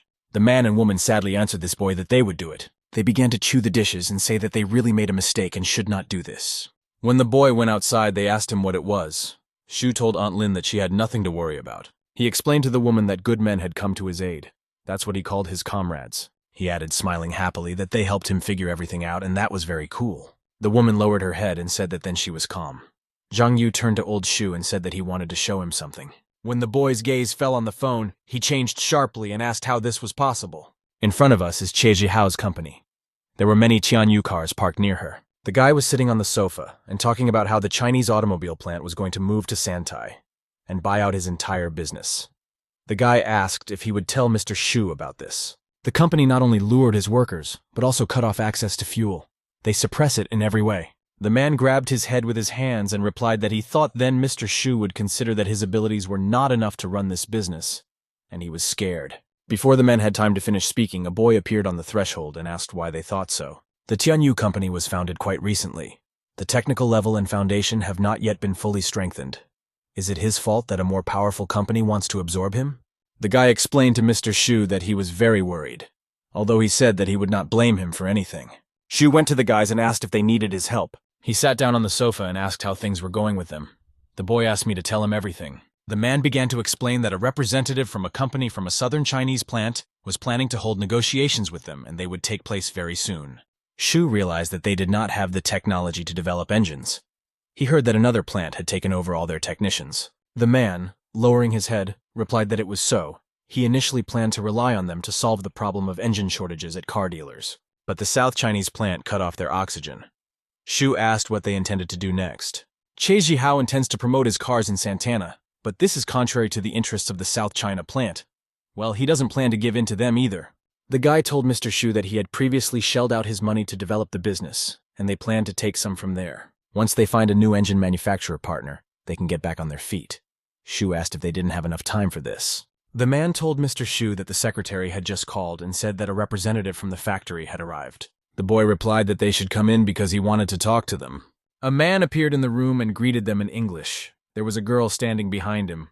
Shu thought that the South China plant was a Chinese-foreign joint venture with foreigners holding key management positions. The fellow boys also thought that it was a foreigner who had been sent to them for negotiations. The man sat down impudently on a chair and with a malicious smile asked if they were ready. The girl introduced the head of the Yunhai region to their South Chinese company, Mr. Jack Leary. She explained that Mr. Jack had decided to give their company a chance, and she hoped that they would accept him. Shu turned his head towards the girl and asked if they really wanted to give them a chance. The girl replied with a smile that they only needed to agree to their terms. The foreigner looked askance at the boy and thought that this seemed to be their leader. The boy asked the girl what about their benefits. Then she asked if he still thought about her. The girl began to explain that the benefit was that their company would not go bankrupt. She thought to herself that this was not a benefit, but that it simply wouldn't work for their company. She thought that these guys were just idiots and stood by her opinion without telling them about it. Suddenly, everyone looked at Shu. He looked at the guys somehow suspiciously. The boy asked them not to think that they were so easy to divorce, or they feel they are backed into a corner. He said he thought they could handle everything. Jack Leary told Shu that he didn't know what they were up to. The man began to explain, clutching the chair with his hands, that this did not particularly concern him. Shu began to explain to this man that he only understood that they were plotting against them. He beckoned to this foreigner and exclaimed that they would not agree to their terms. Then the woman asked who he was pointing out here. Mr. Jack is worth tens of thousands of dollars and is the regional head of a Chinese foreign enterprise. Even the heads of municipal authorities have to bow their heads when they see him. Where did he come from so cool? The girl blushed and threw a contemptuous look at him. But the employees were very serious, and Chen Shusheng asked the girl what she just said. The guy asked her to repeat what she had just said again, her last words. The girl was seriously scared, and she fell on her bottom right on the floor, resting her hands on it. Jack said that apparently they would rather die than surrender, and he got up from his chair. The foreigner suggested that they would not agree like that. He told the guys that they would regret it. The man headed to the door and said that he couldn't wait to trample them. They said goodbye to the guys and said that they would definitely see each other soon. Shu asked Che Jihao how many cars and engines they currently have in stock. Che Jihao replied that there was almost nothing left. In addition, they have an order that they do not have time to fulfill. They might go bankrupt soon. The boy thought for a moment and said that they would independently master engine assembly technologies. He asked the guys where they bought them before, and he said that he needed to meet with the supplier. He wants to meet him personally. Che Jihao explained that they used to have a partner, but now he is afraid under the influence of the Southern Chinese company. In other words, the South Chinese company squeezed them. Did they even have a hand in this? Shu said that once the engine technology is developed, all problems will be solved. He is going to buy their technology. It's time to learn something new. Che Jihao said that Mr. Shu's words sounded so unrealistic and he didn't know why, but he felt that he would help solve the problems. He asked the boy whether he should transfer the company to Mr. Shu's name. His friend asked if he thought it was interesting to him. Che Jihao replied that he didn't think so, but we have to repay him somehow. He has nothing to prove his devotion to him since he only has cars. Mr. Shu helped them a lot and we need to thank him somehow, doesn't he think so too? Shu entered the room and saw his secretary and asked what they were doing. Ruin told Mr. Shu that they were shopping and asked to take a look. The boy thought that he had talked to them about buying equipment in the morning, and they had already prepared everything. He began to approach them as close as possible to see everything. The boy noticed that the elite squad was working quickly. His faithful comrade immediately approached him and began to report. He said that he bought everything that could be useful, but spent a lot of money. The boy listened to him and said that it was good, and he did everything right. He explained that he had already told him that money was not a problem, and they bought used equipment. The guy explained to his boss that they were really very expensive. It will have a good effect. He couldn't explain it properly. Shu still didn't understand what language he was speaking. The boy answered his friend that everything was fine, and if only they used it all. Ruin told Mr. Shu that they say that there are only 3 or 4 such sets in all of Santai. Mu Shuman and the others bought them for a lot of money on the black market. In total, we spent 1 yuan and 3 mao. Shu suddenly cried to himself and thought that they would spend a lot, but it turned out to be only 1 yuan. The secretary showed the gentleman their bill and the total amount of 21 yuan, 3 mao, and 8 fen. The boy read it and answered the girl that it was really good and they were great. He transferred 21 yuan. Juan answered her boss that she would now tell the others. To himself, he began to call the system names and asked him to stop cheating it. The system congratulated him on receiving this money and asked if he would like to buy anything. Shu decided that he already had more than 2,000 points in his account and could buy something interesting. Ruin told Mu Shuman that his squad was very important to Mr. Shu. Therefore, there is no need to worry about money. She explained to the boys that the money they spent was nothing to Mr. Shu. Haven't they realized yet that they are very important to him? João asked them not to think about saving his finances. It's better to spend as much as possible and try your best. They should always wonder if Mr. Shu has an important task for them, whether they will be able to complete it. The girl asked the guys to accumulate their strength. And when Mr. Shu wants to use their powers, then he needs to show them all to the fullest. Shu watched what was happening and decided that this girl had taken some kind of leadership course. She didn't expect Mr. Shu to appear behind her, and when she saw him, she called him by name. The boy approached the girl, and putting his hand on her head, said that she had good abilities. Juan laughed in response and said that it was he who taught her. Shu asked Hanyan to come to him. The guy immediately listened to his boss and began to report. The reconnaissance group began its action. At this time, the boy told Juan that he had prepared something. The girl asked what it was. The boy explained that this was the result of his friend's research. This thing can improve the ability. The system reported that he spent 300 points to buy a bottle. Shu continued to explain that according to his friend's story, this thing could improve the ability to steal various items. It will be interesting to see the same result. If everything works out, he will ask his friend to cook more. But looking at the guys, my friend thought that this was unlikely to be enough. Will this improve his abilities? The friend began to drink from the bottle but was not sure of Mr. Shu's words. But the boy decided that it was still worth trying and obeying his commander. His friend changed dramatically and began to touch his body, the muscles of his arms and legs. Meanwhile, the guys were talking about their wallets. They didn't see theirs either. Shu told the guy that there seemed to be an effect and asked how he was feeling. The guy replied that it seemed to him that there was much more knowledge in his head than there was. Suddenly, some guys called out to them. One of them asked if he wanted to explain. The guy immediately tightened his grip and asked to listen to him. His face became beaded with sweat. Meanwhile, it was a bright, colorful day outside. Blue sunny sky and nothing foreshadowed trouble. The next day we see the Haicheng Hotel. He rose as if to the sky itself. Shu shook hands with the man, Mr. Chen, and was very pleased to meet him. The man laughed and replied that he was mutually pleased. The boy asked what they cost and offered to have dinner. The guys wondered if this was Mr. Shu, whom they knew.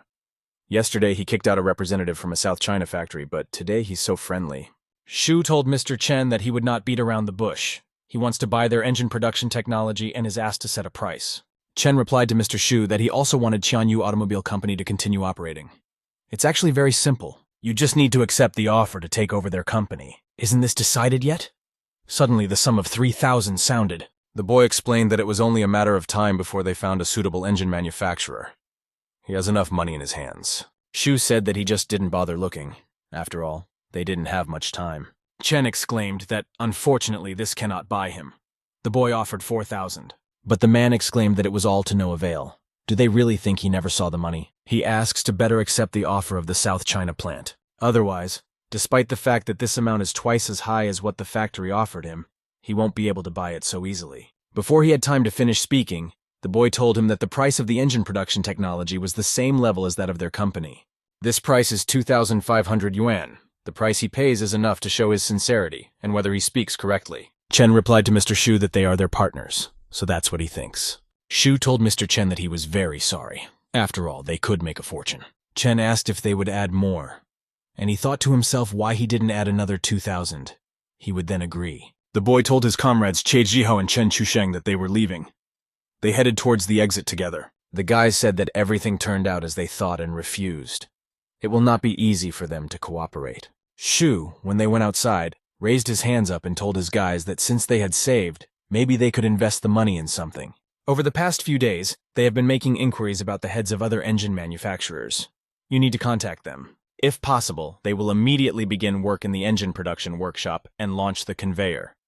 Shu explained to his companions that this should not take much time. When he got into the car, Ruin asked Mr. Shu where they would go next. The boy smiled at the girl, and looking into her eyes replied that they would go to Baola. He decided to see if they could help her with anything, and hurried towards the house. When they got out of the car, Juan was very surprised when approaching the building. Zhu returned to the girl and asked what she would do.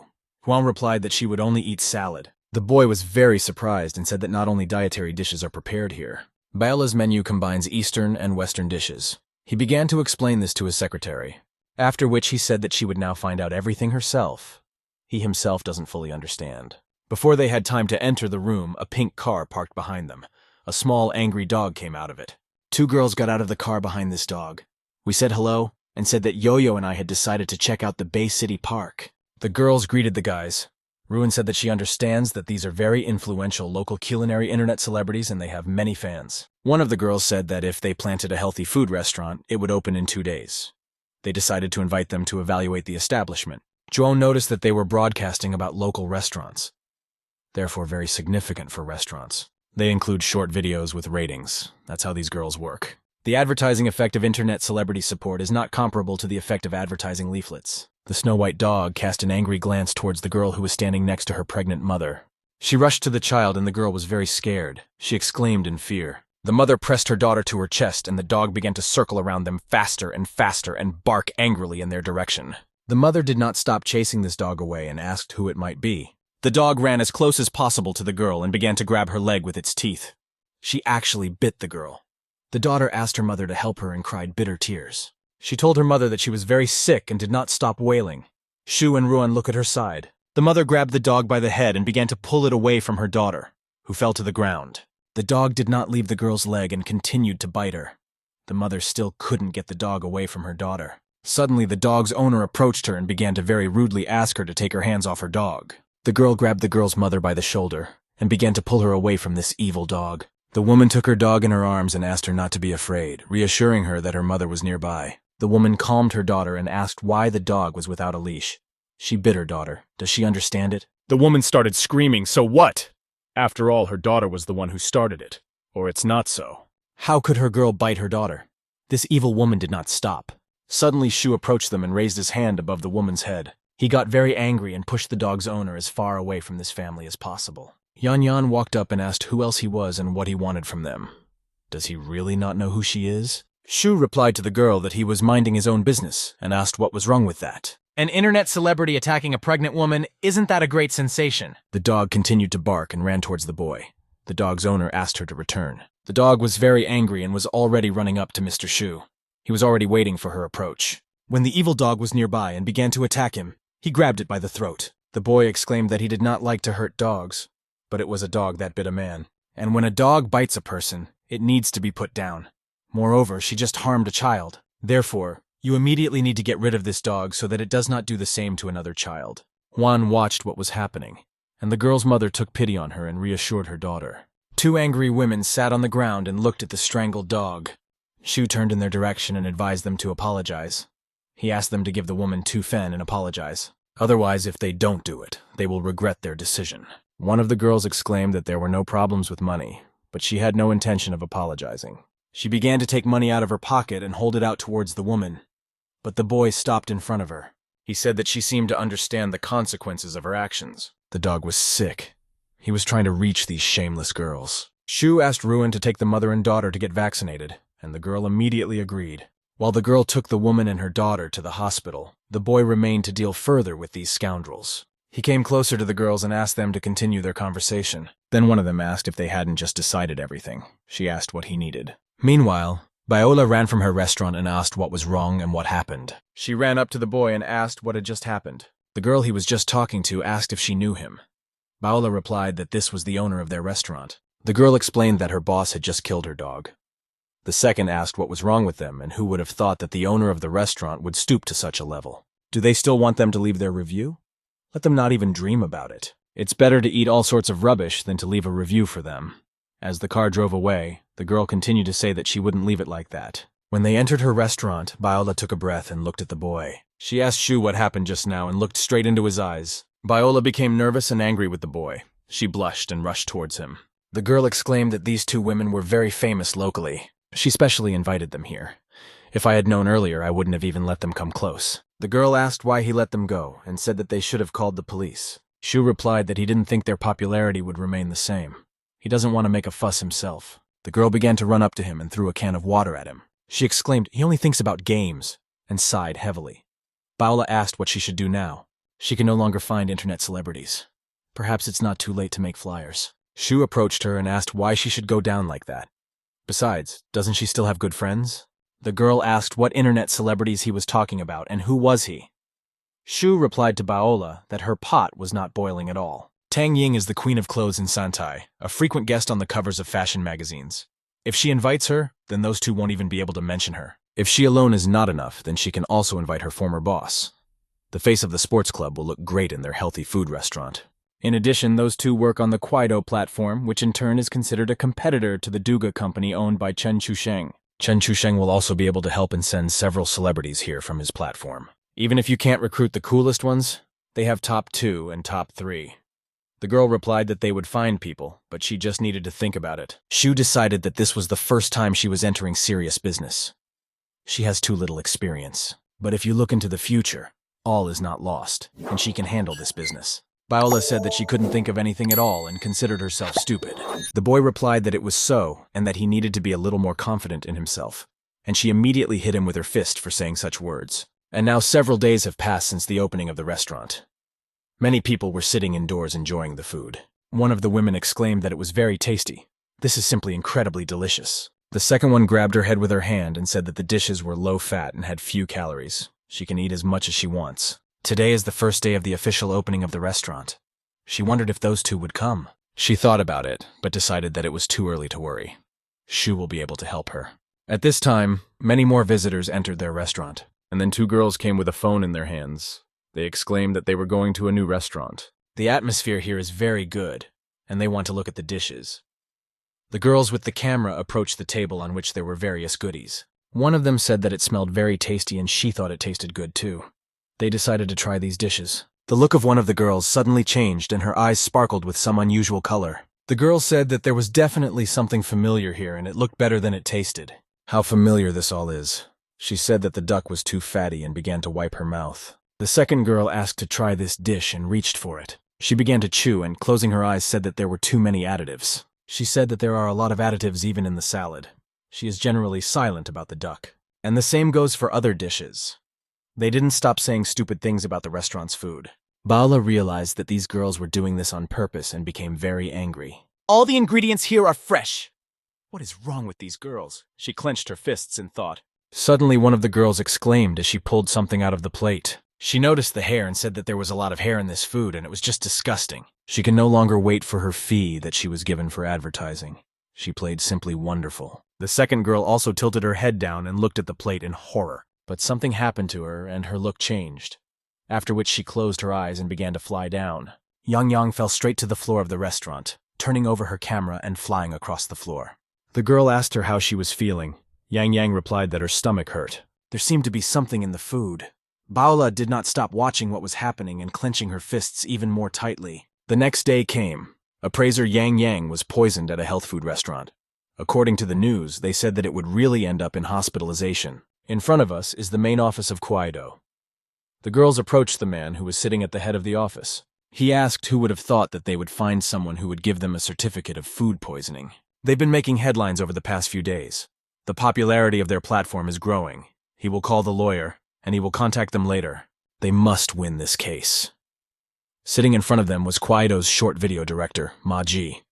He said that they would have more than 1 million fans. The girls thanked their director and said that they would try even harder. They thought to themselves that they were only going to disgrace the restaurant. Who would have thought that they would kill 2 birds with 1 stone? The man didn't care about their popularity. The main thing was that the platform would gain more viewers. They will show how they value their users and are ready to do anything to protect them. The man was smoking a cigar and thought that the effect would be strong. The main thing is not to get into problems. And then the next day came. Many journalists began to ask Mr. Shu if he had any comments. The second owner hasn't shown up yet. Is he afraid to go out? Yang Yang and Yo-Yo are planning to sue. Journalists asked the boy what he was going to do. Shu was about to answer. But then Yang Yang and Yo-Yo came up. The girls asked if he wanted to say something, and if he wanted to apologize. A man appeared in front of him with a paper in his hands. He told Mr. Shu that his client had sued him, and this was a subpoena. The boy smiled back and asked him not to worry. He promised to definitely discuss everything with his lawyer. Yang Yang answered Shu that there was no need to even suffer because he had no chance of winning. All that remains is to wait for the deepened reputation. Shu responded by saying that they had been preparing for so long, and how could he miss everything like that? Definitely find the best lawyer. The girls could not understand why he was so calm. Is there really evidence against them? The girls started asking the boy why he would sue them. They are the ones who will sue him. And what did he even do here when he decided to make something like this happen? He may not even look for a lawyer. It's just a waste of money. In any case, in the future, he won't even have enough money for a coffin. Shu smiled sarcastically and said that who knows who else doesn't have enough money for a group. A lot of comments poured in on the internet. They wrote how such a restaurant could get a license and where they were looking. Yang Yang and Yo-Yo are great, and they ask you not to give up on this business. Mandatory justice guards. An anonymous person unexpectedly came 1 minute ago. Viewers can see for themselves the actions of their favorite celebrity. In front of them was a girl lying on the floor, to which her mother ran up. Yo-Yo pushed this woman with her foot while taking her dog. Comments immediately poured in, with viewers asking what happened and why Yo-Yo kicked the pregnant woman in the stomach. It seems the restaurant owner put her in her place. This means that they already had a conflict, and why this revenge on the part of Yo-Yo. Perhaps this video is fake, and what is going on? Yan Yan began to laugh and asked if she had played badly. Now the restaurant definitely won't survive, and it's the end for them. Yo-Yo said that her uncle is the head of the gastroenterology department of the hospital, and he will make a fake certificate as soon as they publish it. It will be very difficult to get out. As soon as they publish this information, these idiots will not understand what is the truth and what is the lie. They will send low ratings to the restaurant until it is forced to close. People began to write in the comments whether they were sure that this was a fake video. Did the girls really not grow in popularity at all, and they decided to go this way? Anonymous continued to write that this is not the end, and their game will be very long. Meanwhile, Maji told his employees that the platform would provide them with a lawyer so they would not be left without support. Soon a real war will break out, and they will have more fans. The comments continued to pour in more and more. What is this platform even doing if they allow their employees and her dog to kick and bite pregnant women? Why did Mr. Shu come without a knife? Then everyone would be happy. Chen Chusheng was in charge of the Doug platform. He told Mr. Shu that the videos had caused a stir, and I asked whether to release additional materials. Shu asked the employee to continue and express his feelings. But it must be remembered that the genuine video must be posted only on their platform, and its broadcast is strictly prohibited. He wants not only to increase downloads of their application, but also to increase traffic on an ongoing basis. Chen Chusheng replied that thanks to these videos, the number of app downloads on their platform increased 17 times overnight. But what if they end up getting sued? Shu smiled and replied that they would solve everything with money. He wants to publish everything they have. So what if they pay a little? Meanwhile, the headquarters is in Kwaido's office apartment. Maji exclaimed that they had lost almost 10 users in just one day. The company's shares are still falling. What does the public relations department do there? Did everything really go through one place in just one day? The boss was told that the board of directors wanted to talk to him and they asked what they would do. Maji asked what else they could do and asked them to try to stabilize the situation. Suddenly, someone knocked on his door. A girl appeared at the door, greeted him, and said that she had come to talk to him on behalf of her client Baola. She came to serve a subpoena. The Kwaido platform is suspected of malicious slander.